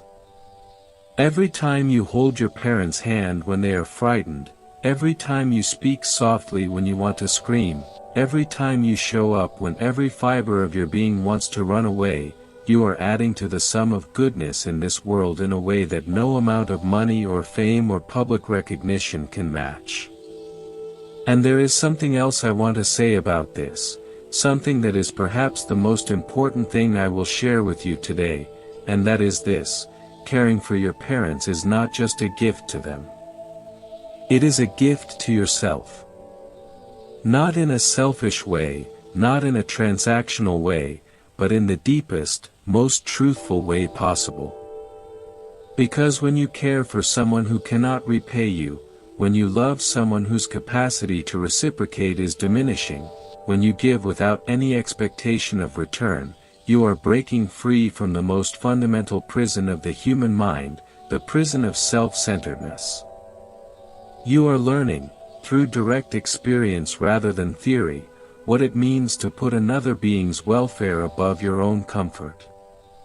And that learning, that lived experience of selfless love, will transform you in ways you cannot predict or imagine. I have seen it happen, friends. I have seen hard, cynical, self-absorbed people transformed by the experience of caring for an aging parent. Not because someone lectured them about virtue, not because they read a book about compassion, but because the daily practice of showing up, of being needed, of being the strong one when they did not feel strong, cracked open something inside them that had been sealed shut for years. And what flowed out of that crack was not weakness, as they had feared, but a strength they never knew they had, a strength that comes not from the muscles or the mind but from the heart, from the deep, inexhaustible well of love that exists in every human being, waiting to be tapped. The Buddha knew this. He knew that the path to awakening is not a solitary climb up some distant mountain, removed from the mess and noise of daily life. He knew that awakening happens right here, right in the middle of the laundry and the cooking and the midnight worries and the difficult conversations, right in the gap between what we want our life to be and what our life actually is. And caring for a parent, with all its challenges and frustrations and moments of unexpected beauty, is one of the most powerful crucibles for this kind of awakening. Let me tell you about a moment, a single, quiet moment, that illustrates this more clearly than any philosophy ever could. In the Vinaya texts, the collection of monastic rules and stories, there is a brief account of a monk who was caring for his elderly mother. This monk, whose name is given simply as Sudina in some versions, had ordained with the Buddha's blessing but had returned to his village when he learned that his mother was ill and alone. He bathed her, fed her, cleaned her living space, and sat with her through the long, quiet evenings when the loneliness of old age pressed in like fog. He did not give great Dharma talks. He did not try to convert her or impress her with his spiritual attainments. He simply served her, with the quiet, steady devotion of a son who had not forgotten where he came from. One evening, as he was helping her drink a cup of warm broth, she looked up at him with eyes that were clouded by age but still sharp with love, and she said, "My son, you did not have to come back for me." And he said, very simply, very quietly, "Mother, where else would I be?" That is it. That is the whole teaching in 4 words. Where else would I be? Not because there is no other place he could have been, because of course there were 1,000 other places, 1,000 other things he could have been doing with his time and his training and his talents. But because in that moment, sitting with his mother, holding a cup to her lips, he understood that there was nowhere more important, nowhere more sacred, nowhere more perfectly aligned with the path of the Dharma than right there, right then, in the presence of the woman who had given him everything. Friends, we live in a world that constantly tells us to go somewhere else, be somewhere else, achieve something else. The noise of ambition and distraction is so loud that it drowns out the quiet voice of the heart that says, "Stay. Be here. This matters." And the Buddhist teaching on filial piety is, at its core, an invitation to listen to that quiet voice, to trust it, to follow it even when the world tells you that you should be doing something more impressive, more productive, more visible. Because here is the truth that the Buddha saw with his enlightened eyes: there is nothing more impressive than a person who loves well. Not loves dramatically, not loves with grand gestures and social media posts and public declarations, but loves in the quiet, unglamorous, daily way that sustains life and nourishes the soul. The person who remembers to call their parent, who listens with patience, who shows up without being asked, who carries the weight without complaining, that person is a bodhisattva in disguise, a being of extraordinary merit walking among us in ordinary clothes, doing extraordinary things that the world may never notice but that the universe will never forget. Now, friends, I want to shift our attention to something that is often neglected in discussions about honoring parents, and that is the care of one's own heart in the process. Because here is a truth that the Buddha taught with great emphasis: you cannot pour from an empty cup. You cannot give what you do not have.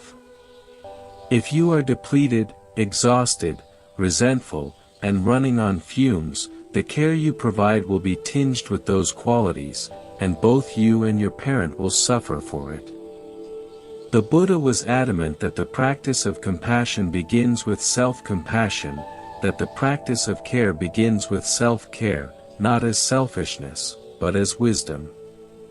In the Saddaka Sutta, the Buddha told a story about two acrobats, a teacher and a student, who performed on a bamboo pole. The teacher said to the student, "You watch out for me, and I will watch out for you, and that way we will both be safe." But the student, who was wiser than the teacher in this case, replied, "No, teacher. Each of us should watch out for ourselves. By protecting ourselves, we protect each other."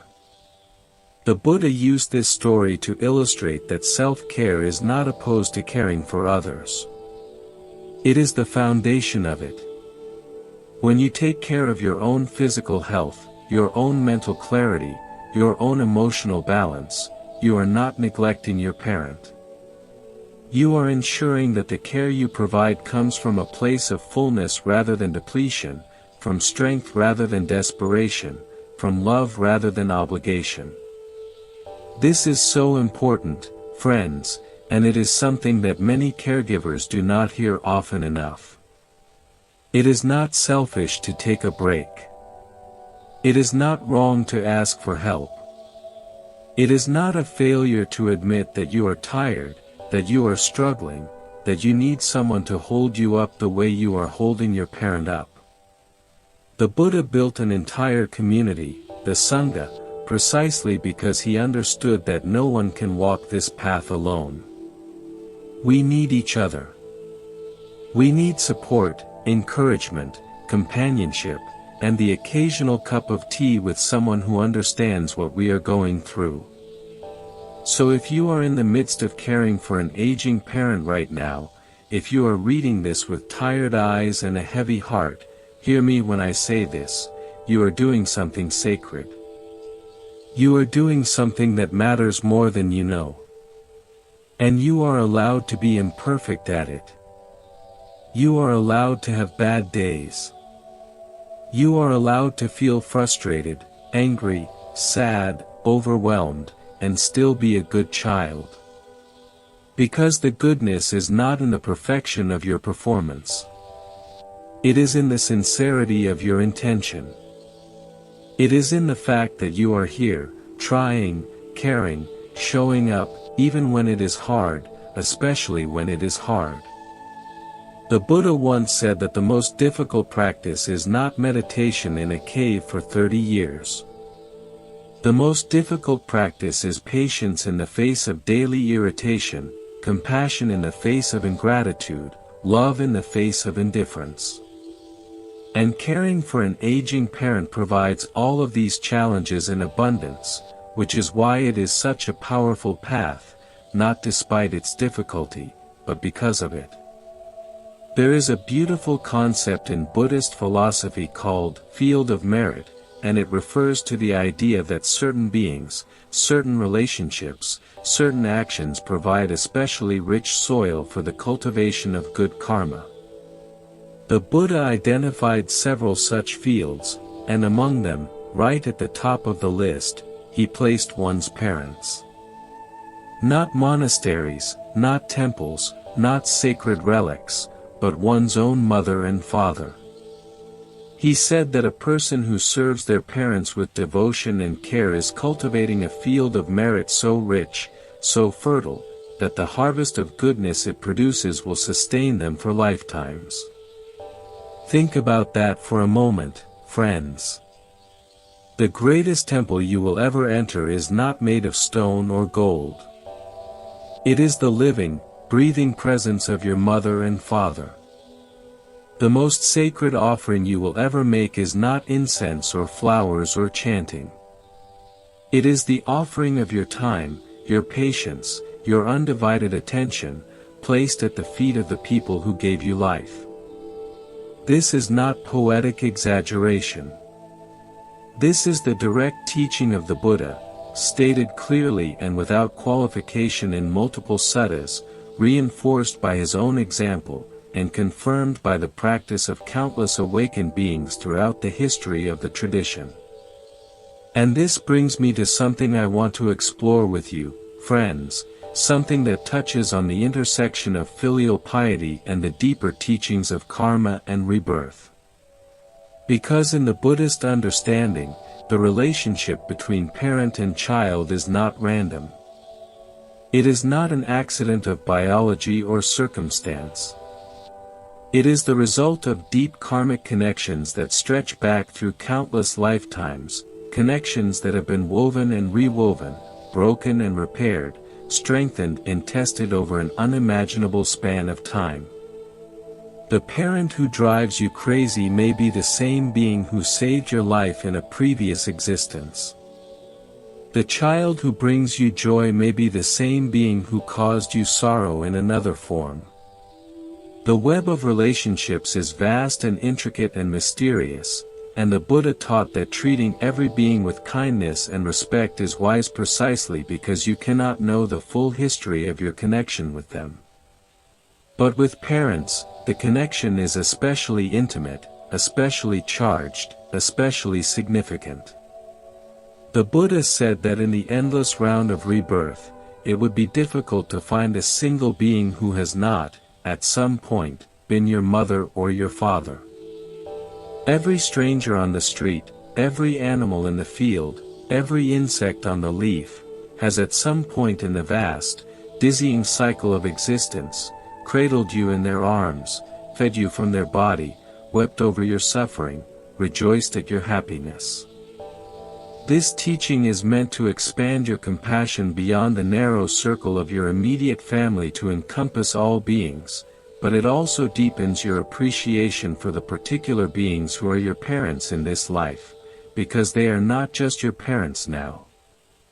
They are the culmination of a relationship that spans more lifetimes than you can count, a relationship that has been preparing both of you for this moment, this encounter, this chance to love each other well. This perspective, friends, changes everything. It transforms the mundane into the sacred, the irritating into the meaningful, the difficult into the precious.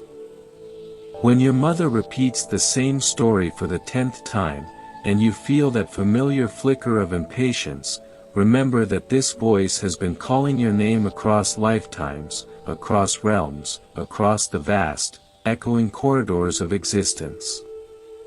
When your father fumbles with his buttons and you want to rush in and do it for him, remember that these hands once lifted you out of danger, once built the walls that sheltered you, once held yours so tightly that you felt nothing in the world could ever hurt you. These memories, both the ones from this life and the ones that live deeper than memory, in the marrow of your being, in the silent, knowing place where the soul recognizes what the mind has forgotten, these memories are calling you to attention, calling you to gratitude, calling you to the kind of love that does not diminish with time but grows stronger, deeper, more luminous, like a river that gathers strength from every stream it meets on its way to the sea. And that sea, friends, that vast, shining, boundless sea, is the ocean of compassion that the Buddha spoke of, the compassion that does not distinguish between self and other, between parent and stranger, between this life and the next, but holds all beings in its embrace with equal tenderness and equal care. This is the ultimate teaching on filial piety, that it is not an end in itself but a doorway, a beginning, a first step on the path that leads from the particular to the universal, from the love of one's own parents to the love of all beings, from the gratitude for one's own life to the reverence for all life. When you love your parents well, you are practicing for something larger. You are training your heart to hold more, to give more, to bear more, to understand more. And when that training is complete, when the heart has been stretched and softened and strengthened by the daily practice of filial love, it is ready for the great work that the Buddha called us all to, the work of liberating not just ourselves, not just our families, but all sentient beings from the bonds of suffering. That offering, that quiet, steady choice to walk in love rather than bitterness, is perhaps the most courageous thing any of us will ever do. Not because it is dramatic, not because anyone applauds it, but because it requires us to face ourselves honestly, to look at the tangled mess of emotions we carry around our parents and say, I am willing to sort through this, one thread at a time, with patience and with care. And that willingness, friends, is the beginning of something truly beautiful, not a perfect relationship, because perfection does not exist in the world of human hearts, but an honest one, a real one, a relationship that can hold both the joy and the sorrow without breaking. The Buddha understood the complexity of family bonds better than almost anyone in history, and yet his approach was never to simplify what is inherently complicated. He never said, just love your parents and everything will be fine. He said, in effect, see clearly. Understand deeply. Act wisely. And let compassion be the thread that runs through everything you do. This is the middle way applied to the most intimate of human relationships, the path between blind devotion and cold indifference, between losing yourself in the service of others and withdrawing into the fortress of your own needs. There is a teaching in the Katanu Sutta that always strikes me with its directness.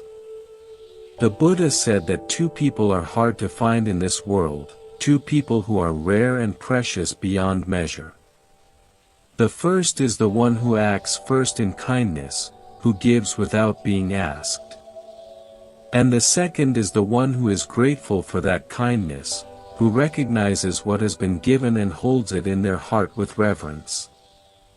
These two, the giver and the grateful receiver, create between them a sacred bond that the Buddha compared to the bond between parents and children.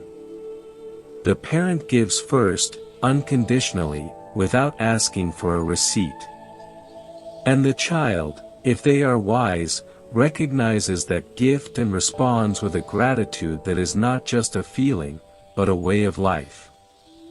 But what does gratitude as a way of life actually look like? It is not a constant state of tearful thankfulness, not a performance of humility that you put on like a costume every time you see your parents. Real gratitude, the kind the Buddha was pointing to, is much quieter than that. It is the awareness, the ever-present background awareness, that your life is not entirely your own creation. You did not bring yourself into this world. You did not feed yourself as an infant. You did not teach yourself to walk or to speak. Someone did all of that for you, and that someone was, in most cases, your parent. To live with this awareness is not to live under a burden of debt, but to live with a kind of humility that makes you kinder, softer, more generous with everyone you meet. When you understand that you were once completely helpless, completely dependent on another person's love and labor for your survival, something in you relaxes. The fierce independence that modern life prizes so highly begins to soften, not into weakness, but into wisdom. You realize that interdependence is not a flaw but a feature of human existence, that needing others and being needed by others is the very fabric of a meaningful life. And your parents, those first people you depended on, those first faces you recognized, those first voices you turned toward, they are the origin point of this beautiful, tangled web of connection. Let me share another story with you, one that comes from the Pali commentaries and is rarely told in its full form. There was a young man named Madakandali, who was the son of a wealthy but extraordinarily miserly Brahmin named Adinapubhika. This father was so consumed by his attachment to wealth that when his son fell gravely ill, he refused to call a doctor, because doctors cost money. He tried to treat the boy himself, using folk remedies and guesswork, and as a result, Mata Kundali's condition worsened rapidly. As the boy lay dying, too weak to move, his father carried him out to the veranda, not out of compassion, but because he did not want visitors to the house to see how much wealth he had accumulated.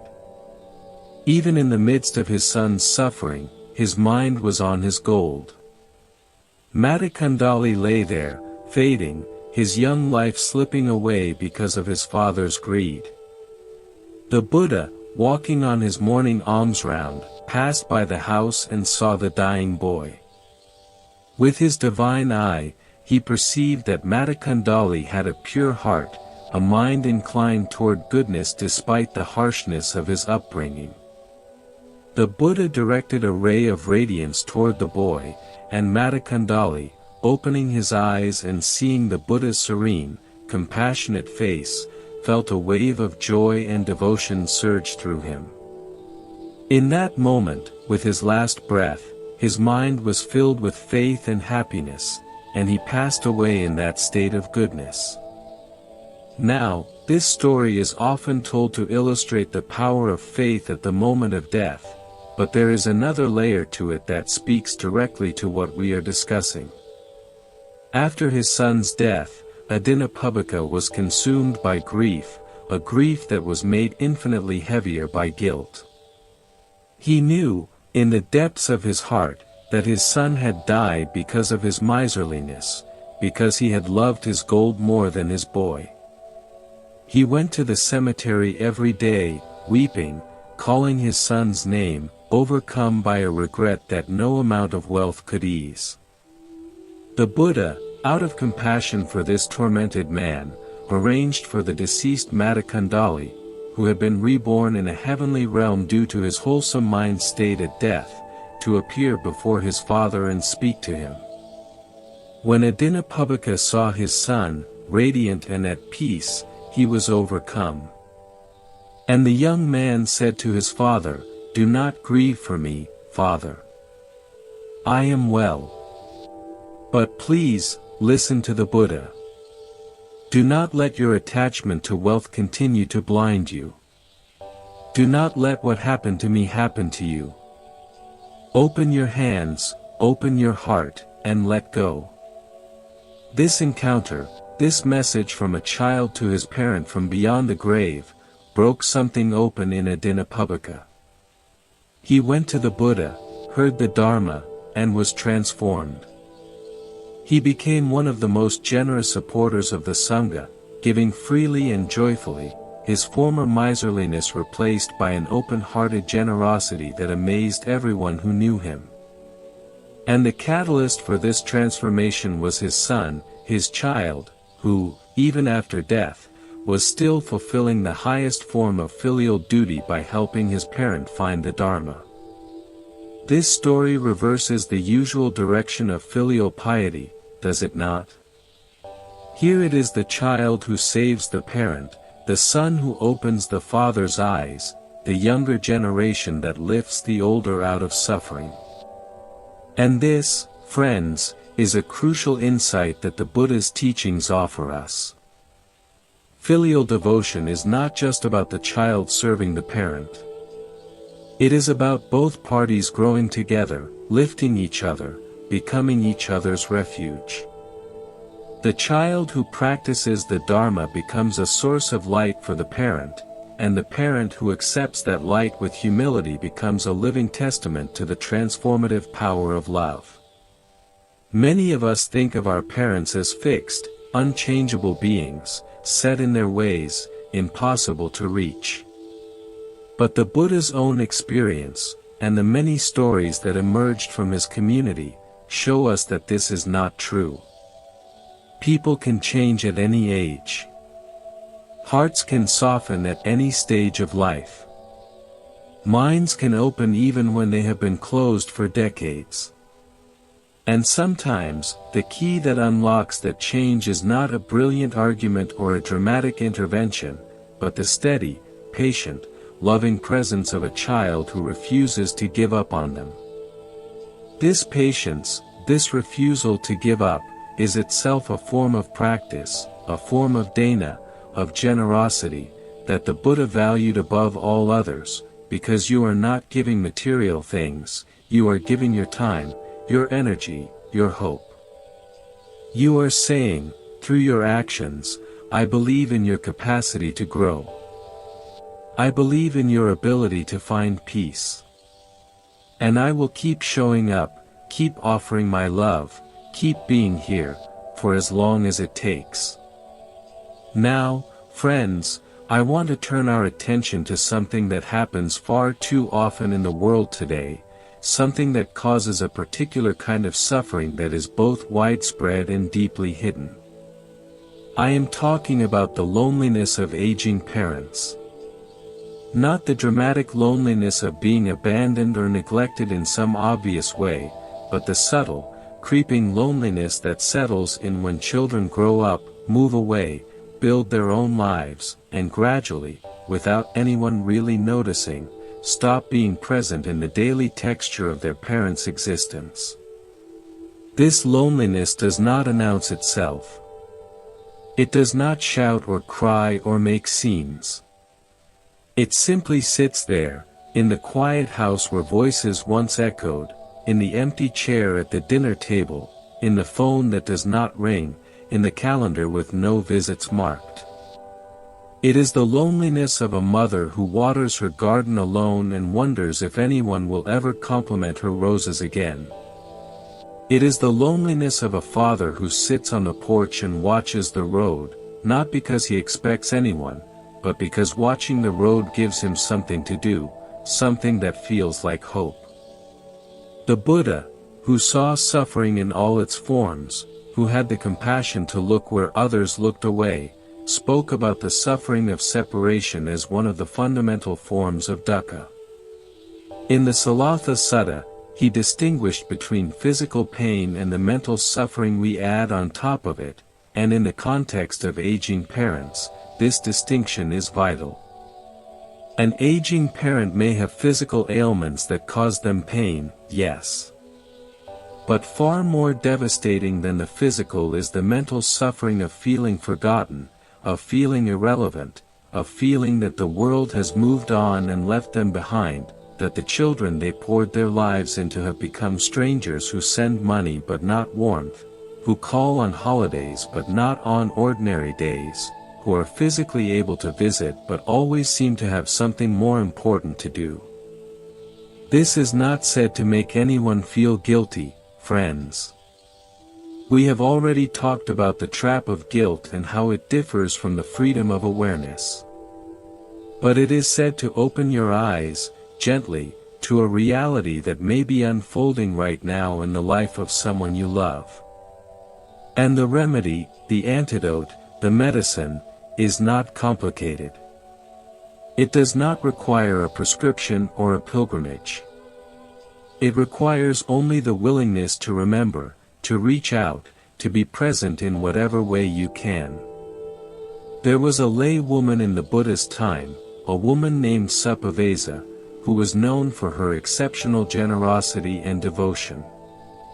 She would invite monks to her home for meals, and she would prepare the food herself, with her own hands, even though she was wealthy enough to have servants do it. When asked why she did not delegate the task, she said something that I find profoundly wise. She said, "When I cook with my own hands, the food carries the warmth of my heart. It is not just nourishment for the body, it is nourishment for the spirit. Anyone can place food in a bowl, but only I can place my love in it." This same principle applies to how we care for our parents. Anyone can hire a caretaker. Anyone can send money. Anyone can arrange for their parents' material needs to be met. And these things are important, truly important, and the Buddha would be the first to say so. But what cannot be outsourced, what cannot be delegated or purchased, is the warmth of your own presence. The sound of your voice saying, "How are you today?" The feel of your hand on theirs. The simple, irreplaceable reality of being there, in person or in spirit, not because you have to, but because you want to. And here is a truth that many people discover only after it is too late. The time you spend with your aging parents is not just a gift to them.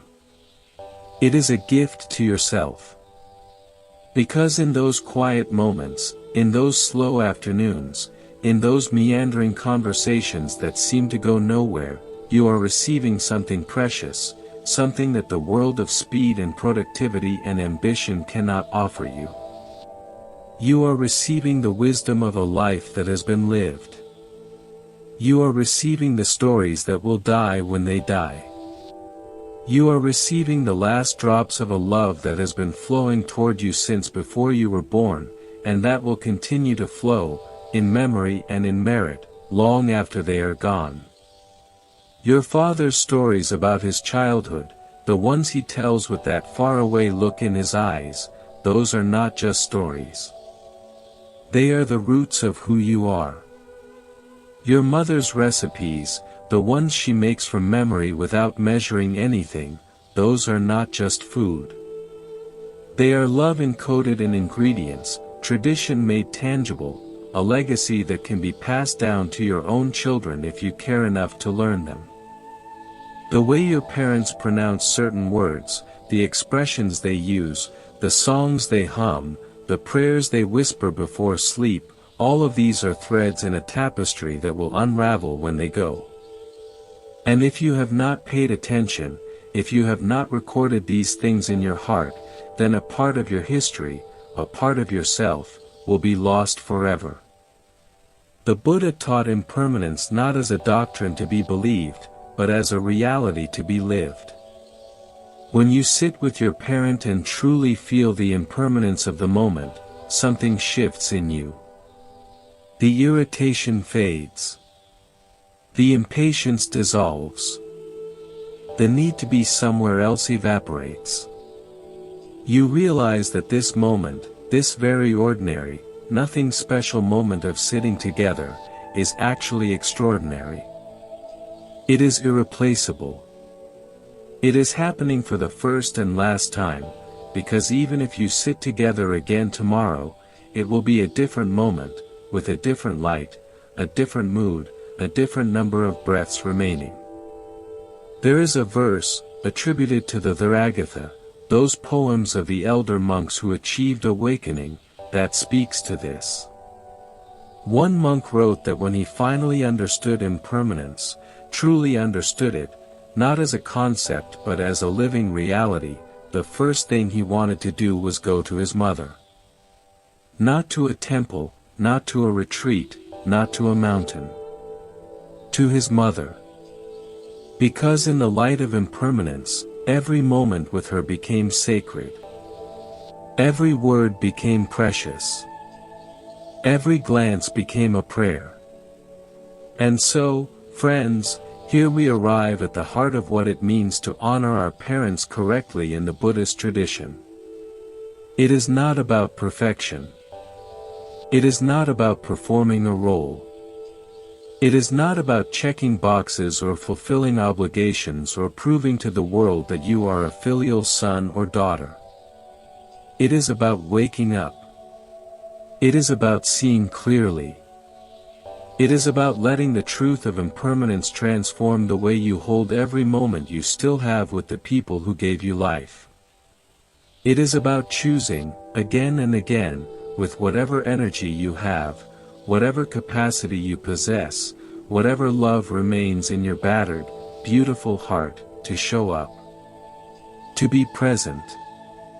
To say, in words or in silence, "You matter to me. You have always mattered to me. And I am here, right here, for as long as this miracle of being together lasts." That is the practice. That is the path. And every step you take on it, every clumsy, imperfect, honest step, is a step toward freedom, toward peace, toward a heart that knows, without any doubt, that it has loved well, that it has not turned away, that it has walked the ancient, sacred road of gratitude all the way to its beautiful, luminous end. And when you walk that road, friends, you begin to notice something remarkable happening inside you, something that no book can fully describe and no teacher can hand to you in a single lesson. You begin to notice that the practice of honoring your parents is not separate from the rest of your spiritual life. It is not a duty that sits alongside your meditation, your study, your cultivation of wisdom, as though it were a different category altogether. It is woven into the very fabric of your awakening, inseparable from it, feeding it, deepening it, giving it roots that go down into the rich, dark soil of your most primal relationships. The Buddha saw this with perfect clarity. He never drew a hard line between the spiritual and the relational, between what happens on the meditation cushion and what happens at the kitchen table. In his vision, the whole of life is practice. Every conversation is an opportunity for right speech. Every interaction is an opportunity for right action. And the interactions we have with our parents, those charged, layered, emotionally dense encounters that can bring us to tears of joy or frustration in a single breath, those are some of the most potent training grounds we will ever encounter. Think about it this way, friends. In meditation, we practice sitting with discomfort. We notice the ache in our knees, the restlessness in our mind, the desire to get up and do something, anything, rather than stay present with what is. We learn to breathe through it, to soften around it, to let it be without reacting. And is that not exactly what we do when we sit with an aging parent who repeats the same story for the third time in an hour? Is that not what we practice when our mother criticizes our cooking or our father questions our life choices? The discomfort is real. The urge to react is strong. But if we can meet it with the same gentle awareness we bring to our meditation, if we can breathe through it and soften around it, then every moment with our parents becomes a moment of practice, a moment of growth, a moment of coming closer to the freedom the Buddha promised. There is a teaching from the Visuddhimagga, that great compendium of Buddhist practice and philosophy, about the cultivation of patience, Kanti in Pali, as one of the 10 perfections that lead to full awakening. Patience, the text tells us, is not passive endurance. It is not gritting your teeth and bearing it. It is an active, vibrant quality of mind that sees clearly, understands deeply, and chooses not to respond to provocation with anger. It is the strength to remain soft when everything around you is hard, the courage to remain open when every instinct screams at you to close. And where better to cultivate this extraordinary quality than in the presence of the people who know exactly how to push your buttons, who have known you since before you had buttons, who installed many of those buttons in the first place. Your parents, with their quirks and their demands and their sometimes maddening habits, are, whether they know it or not, your patience teachers. They are the sparring partners of your spiritual training, the sandpaper that smooths the rough edges of your ego, the fire that tempers the steel of your compassion. I once heard a story about a Buddhist practitioner, a man who had spent many years in retreat, developing deep concentration and insight. He was calm, composed, seemingly unshakable. His fellow practitioners admired his equanimity. His teachers praised his progress. He thought, perhaps with a touch of pride, that he had achieved a stable level of inner peace. Then he went home for a visit with his mother. Within 2 hours, he was arguing about politics. Within 3 hours, he was sulking in his old bedroom like a teenager. Within a day, every carefully constructed edifice of spiritual achievement had crumbled, and he was back to being the irritable, defensive son he had been before he ever sat on a cushion. This story, which I share with a gentle smile because so many of us can relate to it, carries a profound truth. The peace we find in controlled environments, in quiet retreat centers, in the company of like-minded practitioners, is valuable but incomplete. It is like a flower that blooms only in a greenhouse. True peace, the kind the Buddha spoke of, is the flower that blooms in any soil, in any weather, in any condition. And it is tested, refined, and proven not in the silence of the meditation hall, but in the noise and chaos and emotional intensity of family life, especially the relationship with our parents. So the next time you find yourself losing patience with your parent, instead of seeing it as a failure, try seeing it as feedback. Your mind is showing you where your practice still has room to grow. Your heart is pointing you toward the places that still need compassion, still need attention, still need the healing touch of awareness. This is not a reason for discouragement. It is a reason for gratitude, because as long as you can see where you are stuck, you can also see the way forward. The Buddha often spoke of the 4 foundations of mindfulness, the satipathanas, as the direct path to the cessation of suffering. These 4 foundations, mindfulness of the body, of feelings, of mind states, and of mental objects, can be practiced anywhere, in any posture, in any situation. And some of the richest opportunities for this practice arise in the context of caring for our parents. When you help your father walk to the bathroom, you are practicing mindfulness of the body, his and yours. You feel the weight of his arm on your shoulder.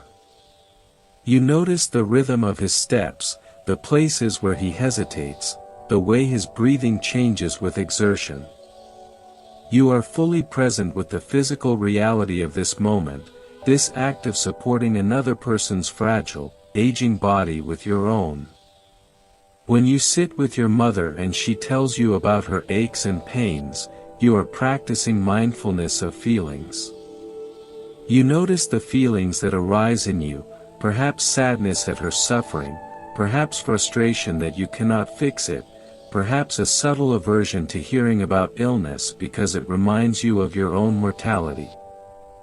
You do not push these feelings away. You do not judge them. You simply notice them, hold them, and let them teach you about the nature of the human heart. When your parent says something that triggers an old wound, and you feel anger or hurt or defensiveness rising in you like a wave, you are practicing mindfulness of mind states.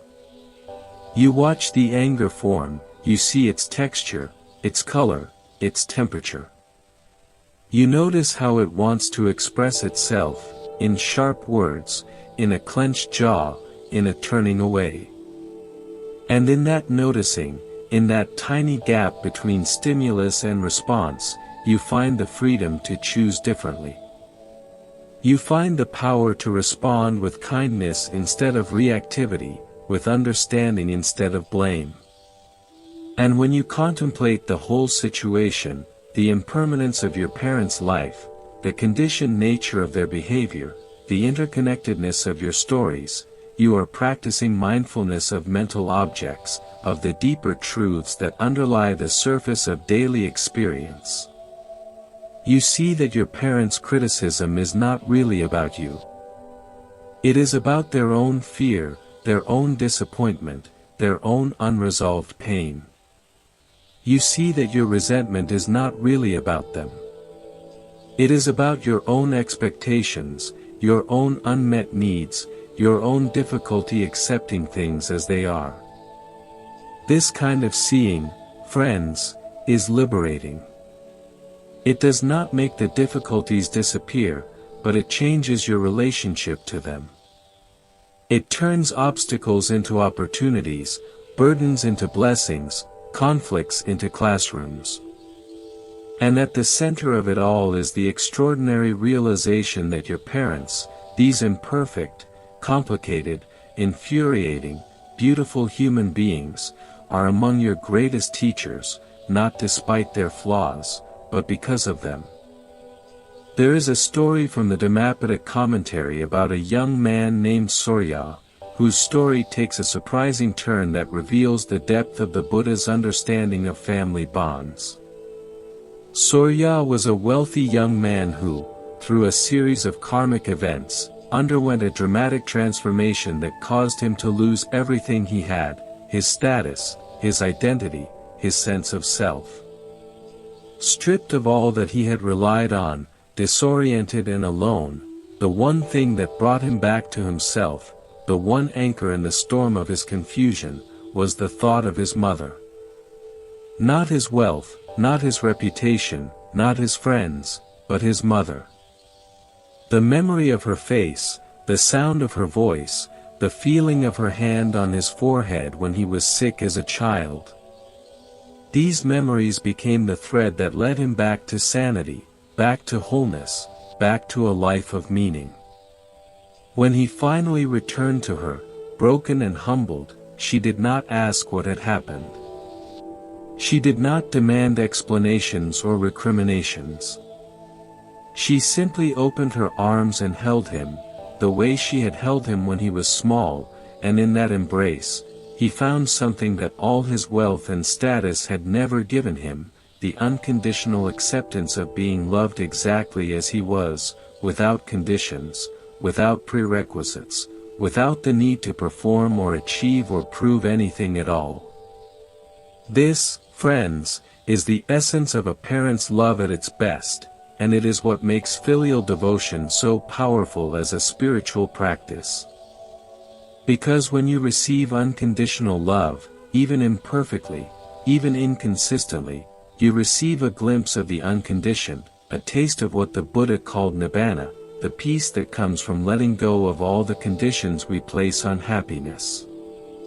And when you offer unconditional care in return, when you love your parents without demanding that they be different from who they are, you are practicing that same unconditioned love, extending it back to the source, completing the circle.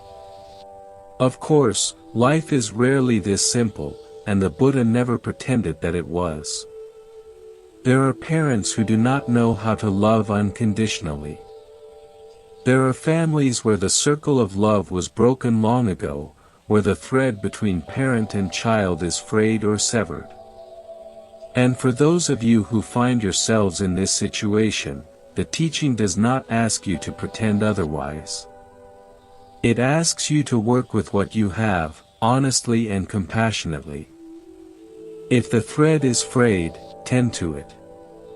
If it is severed, grieve the loss, and then, with great courage, begin to weave a new thread, one made not of the old, damaged material, but of the fresh, strong fibers of your own practice, your own wisdom, your own capacity for love. You can honor the idea of parenthood, even if the reality has been painful. You can honor the life that was given to you, even if the givers of that life were not able to give much else. You can find, in the very pain of a difficult parental relationship, the motivation to become a better parent yourself, a better friend, a better human being, someone who breaks the cycle of hurt and begins a new cycle of healing. The Buddha himself was, in a sense, breaking a cycle. He left a palace, a kingdom, a life of luxury, not because he did not love his father, not because he was ungrateful for what he had been given, but because he saw that the cycle of suffering could not be broken from within the palace walls. He had to step outside, to see clearly, to find the path, and then to return with the medicine. And when he returned, he did not come back as a stranger. He came back as a son, a son who loved his father enough to offer him the most precious thing in the universe, the truth. That is the model, friends. Not perfection, but presence. Not performance, but sincerity. Not the grand gesture that impresses the world, but the quiet, daily, relentless commitment to being there, to showing up, to offering what you can with a heart that is willing to grow. And as we continue to sit with this, as we let these words and stories settle into the quiet spaces of our hearts, I want to share one more reflection that ties together everything we have been talking about. It comes from a simple observation about the nature of water. Water, as you know, flows downhill. It follows the path of least resistance. It does not fight its way upstream. It does not struggle against gravity. It simply moves, naturally, effortlessly, toward the lowest point, and in doing so, it nourishes everything it touches, the fields, the forests, the roots of the oldest trees. Love, when it is real, behaves in the same way. It flows naturally from those who have more to those who have less. Parents, in the early years, have more strength, more knowledge, more resources, more life ahead of them, and so love flows naturally downhill from them to their children. But as the years turn, as the parents age and the children grow, the direction of the flow begins to shift. The children now have more energy, more health, more connection to the world, and the parents have less. And the love, if it is genuine, begins to flow back, from child to parent, like a river that has found a new course.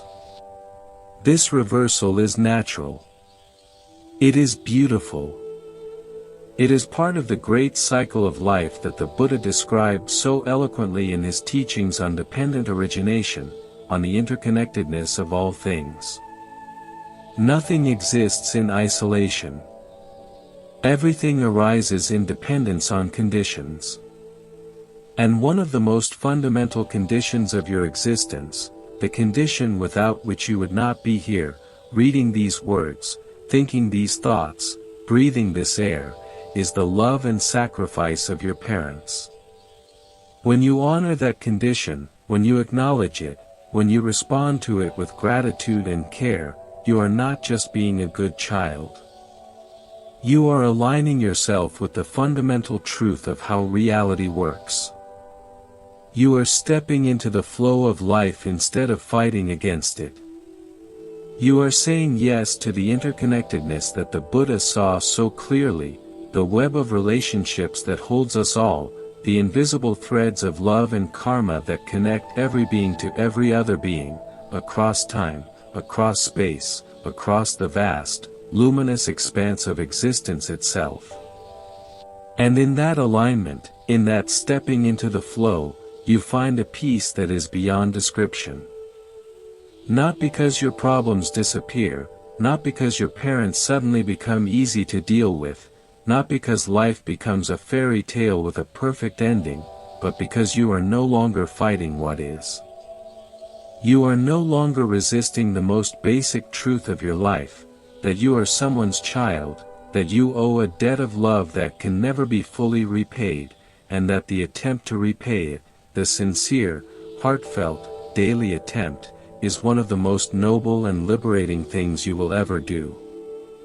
So, friends, as the evening deepens around us, as the light shifts from gold to amber to the soft, dusky blue of approaching night, let us hold our parents in our hearts with a tenderness that needs no justification, no explanation, no defense. Let us hold them as the Buddha held his father, with patience and with the offering of truth. Let us hold them as Moggallana held his mother, with a love that reached beyond death itself. Let us hold them as the young elephant held his blind mother in the forest, with a devotion that did not count the cost. And if your heart is heavy tonight, if there is grief or guilt or unresolved pain sitting in the center of your chest like a stone you cannot seem to move, then be gentle with yourself. The Buddha's path is not about forcing anything. It is about allowing, about softening, about letting the natural warmth of your own goodness melt the ice that has formed around old wounds. You do not have to fix everything tonight. You do not have to resolve every conflict or heal every scar. You just have to be willing. Willing to look. Willing to feel. Willing to take one small step toward the people who gave you life, even if that step is nothing more than a silent wish, breathed into the darkness. May you be well. May you be happy. May you know that you are loved. That wish, carried on the breath of your sincerity, is more powerful than you know. It ripples outward through the fabric of existence, touching the ones you send it to, touching yourself, touching the world. It is a seed of metta, of loving kindness, planted in the infinite field of the heart, and it will bear fruit in ways you cannot predict, in times you cannot foresee, in lives you cannot imagine. This is the law of karma, not as punishment or reward, but as the simple, elegant truth that every action of love creates more love, and every moment of genuine compassion makes the world a little softer, a little kinder, a little more bearable for everyone who walks upon it. And that softness, that kindness, that barely perceptible shift in the texture of the world, begins with you, friends, sitting right where you are, breathing right as you breathe, carrying whatever you carry in this moment. It begins not with some grand transformation or sudden illumination, but with the simple, radical act of turning your attention toward love, toward the love that was given to you before you could ask for it, before you could earn it, before you even knew what love was. It begins with the willingness to let that love matter, to let it shape you, to let it call you home to the best version of yourself, not for the sake of appearances, not for the approval of others, but for the quiet, unshakable satisfaction of knowing that you did not turn away from the ones who never turned away from you. You know, there is a moment in the life of every human being, a moment that comes without warning and leaves without mercy, when you suddenly realize that your parents are mortal. Not in the abstract, intellectual way you have always known it, the way you know that the sun will eventually burn out or that all rivers reach the sea, but in the visceral, gut-punching, breath-stealing way of truly seeing it. Maybe it happens when you notice your father's hand shaking as he lifts his cup. Maybe it happens when your mother forgets your name for a split second before her eyes light up with recognition. Maybe it happens when you see them walking ahead of you on the street and you notice, for the first time, how small they have become, how slowly they move, how fragile and translucent they seem against the rush of the world around them. That moment, friends, is a gift. It does not feel like a gift. It feels like a fist closing around your heart. But it is a gift because it wakes you up in a way that nothing else can. It cuts through the fog of busyness and distraction and self-absorption and drops you, suddenly and completely, into the raw, unfiltered truth of impermanence. And in that truth, everything changes. The petty arguments lose their power. The old resentments fade to a whisper. The things you thought mattered so much, the career milestones, the social media posts, the busy schedule that left no room for a phone call, all of it rearranges itself around the single, blazing fact that the person who gave you life is running out of theirs. The Buddha described this kind of awakening, this sudden seeing of impermanence, as one of the most powerful catalysts for spiritual growth. In the Maranasati Sutta, he encouraged his followers to contemplate death, not to become morbid or depressed, but to become vivid, to become awake, to become so thoroughly present that not a single moment of this precious life is wasted on trivialities. And when we apply this contemplation to our parents, when we truly let the reality of their mortality penetrate our awareness, something extraordinary happens. We stop taking them for granted. We stop assuming they will always be there. We start showing up with the kind of urgency and tenderness that transforms ordinary moments into sacred ones. I want to tell you about one more story, friends, one that has stayed with me for a long time and that I think carries a particular sweetness and sorrow that is fitting for this moment in our conversation.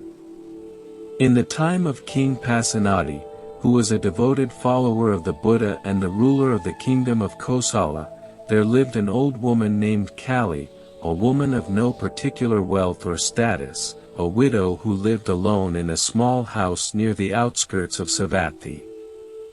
Kali had one son, a merchant who traveled constantly, buying and selling goods across the vast trading routes that connected the cities of ancient India. He was successful, respected, and always moving, always chasing the next opportunity, the next deal, the next horizon. Kali waited for him. That was her life, in its simplest form. She waited. She kept the house clean for his return. She cooked his favorite foods and stored them, even though she did not know when he would come. She sat by the door in the evenings, watching the road, her old eyes straining against the fading light, hoping that today would be the day she would see his figure appear in the distance, walking toward her, walking home. Months passed. Seasons changed. The food she had prepared spoiled and she cooked new food. The flowers she had placed by the door wilted and she replaced them with fresh ones. Her neighbors, seeing her daily vigil, sometimes tried to console her, telling her that her son was busy, that he would come when he could, that she should not worry. But Kali was not worried. She was not angry. She was not even sad, exactly. She was simply waiting, with the infinite patience of a mother whose love is not diminished by distance or time, whose heart does not keep a calendar of absences, whose only wish is to see her child's face one more time. One day, a monk from the Buddha's Sangha passed through the village and stopped at Kali's door for alms. She offered him what little food she had, and as she did, she asked him, almost shyly, "Venerable One, does the Buddha teach anything about children who have gone far away? Is there a teaching that can bring them home?"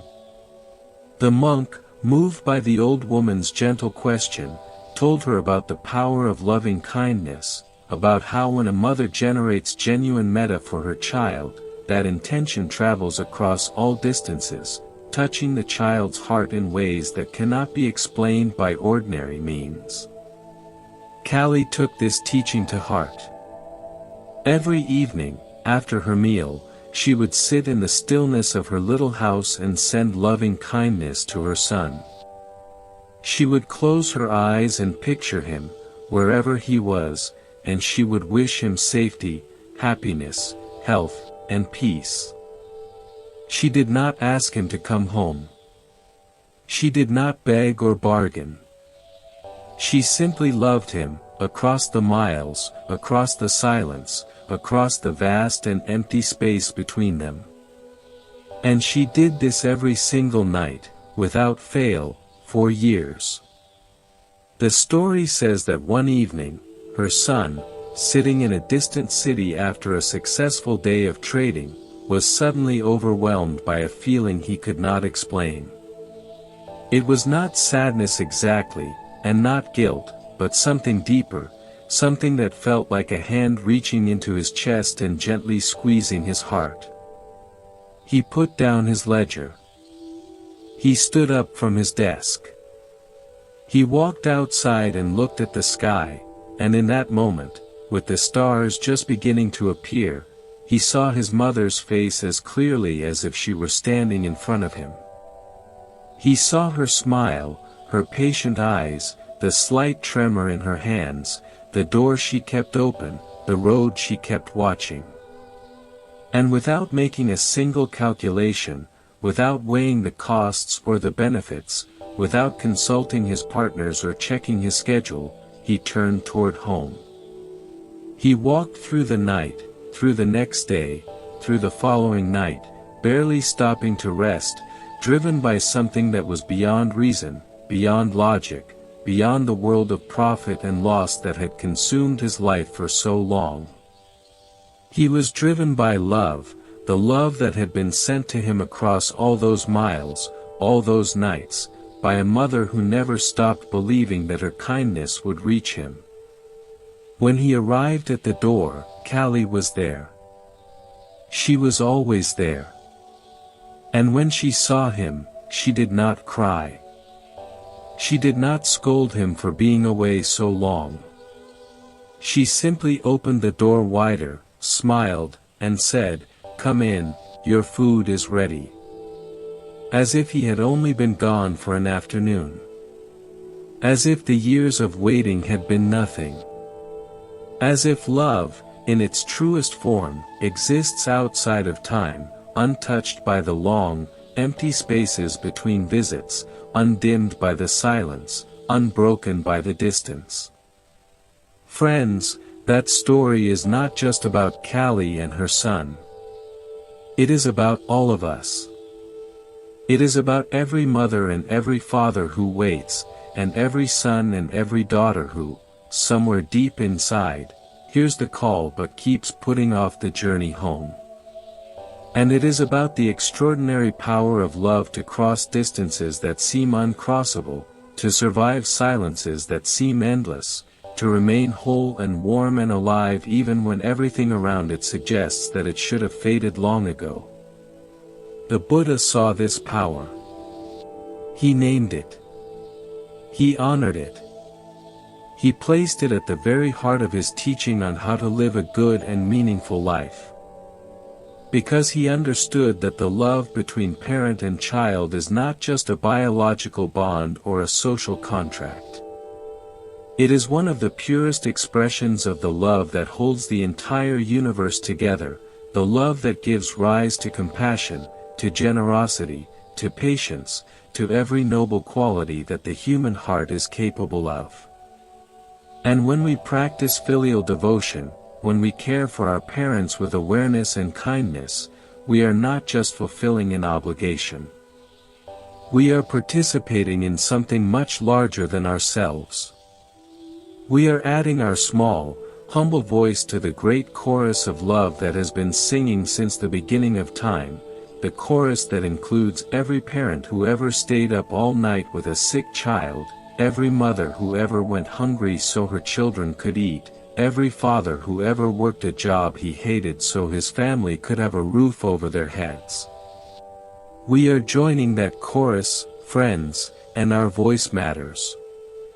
It matters not because anyone is keeping score, not because there is a cosmic ledger that tallies our acts of kindness and balances them against our failures, but because every act of love, no matter how small, changes the world. It changes you. It changes the person you love.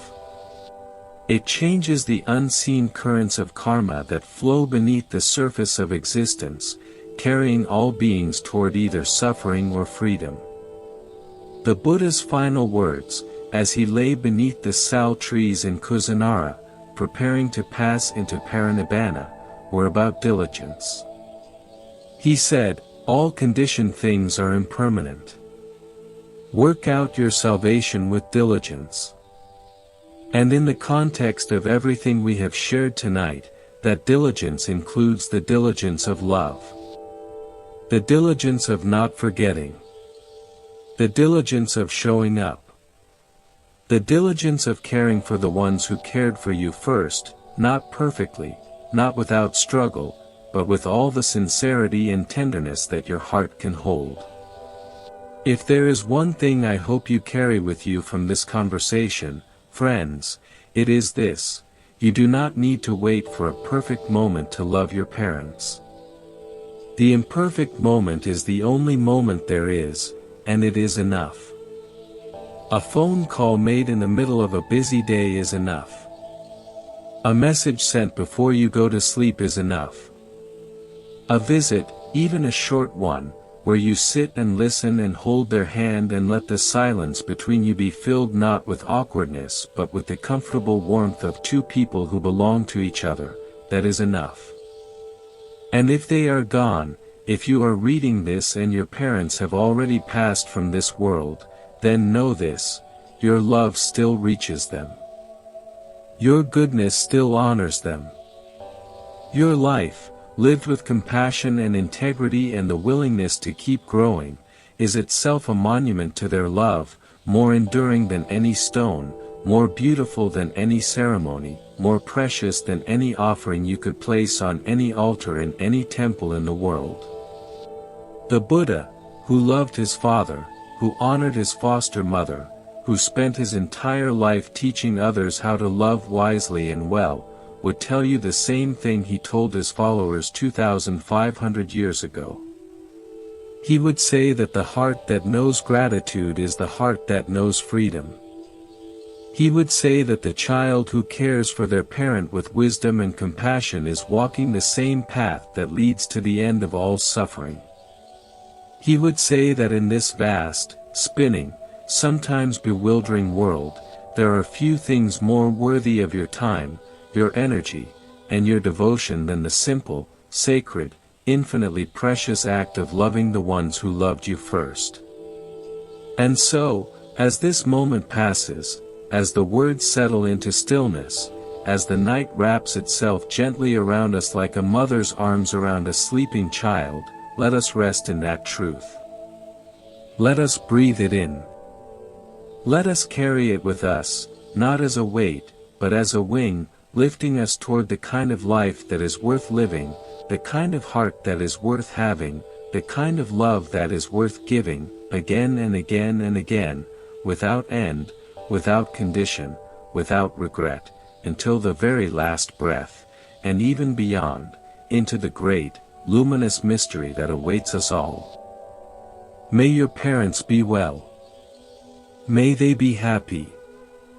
May they be free from suffering. May the love that began with them continue through you, flowing outward into the world like a river that has finally found the sea, boundless, and shining, and forever home.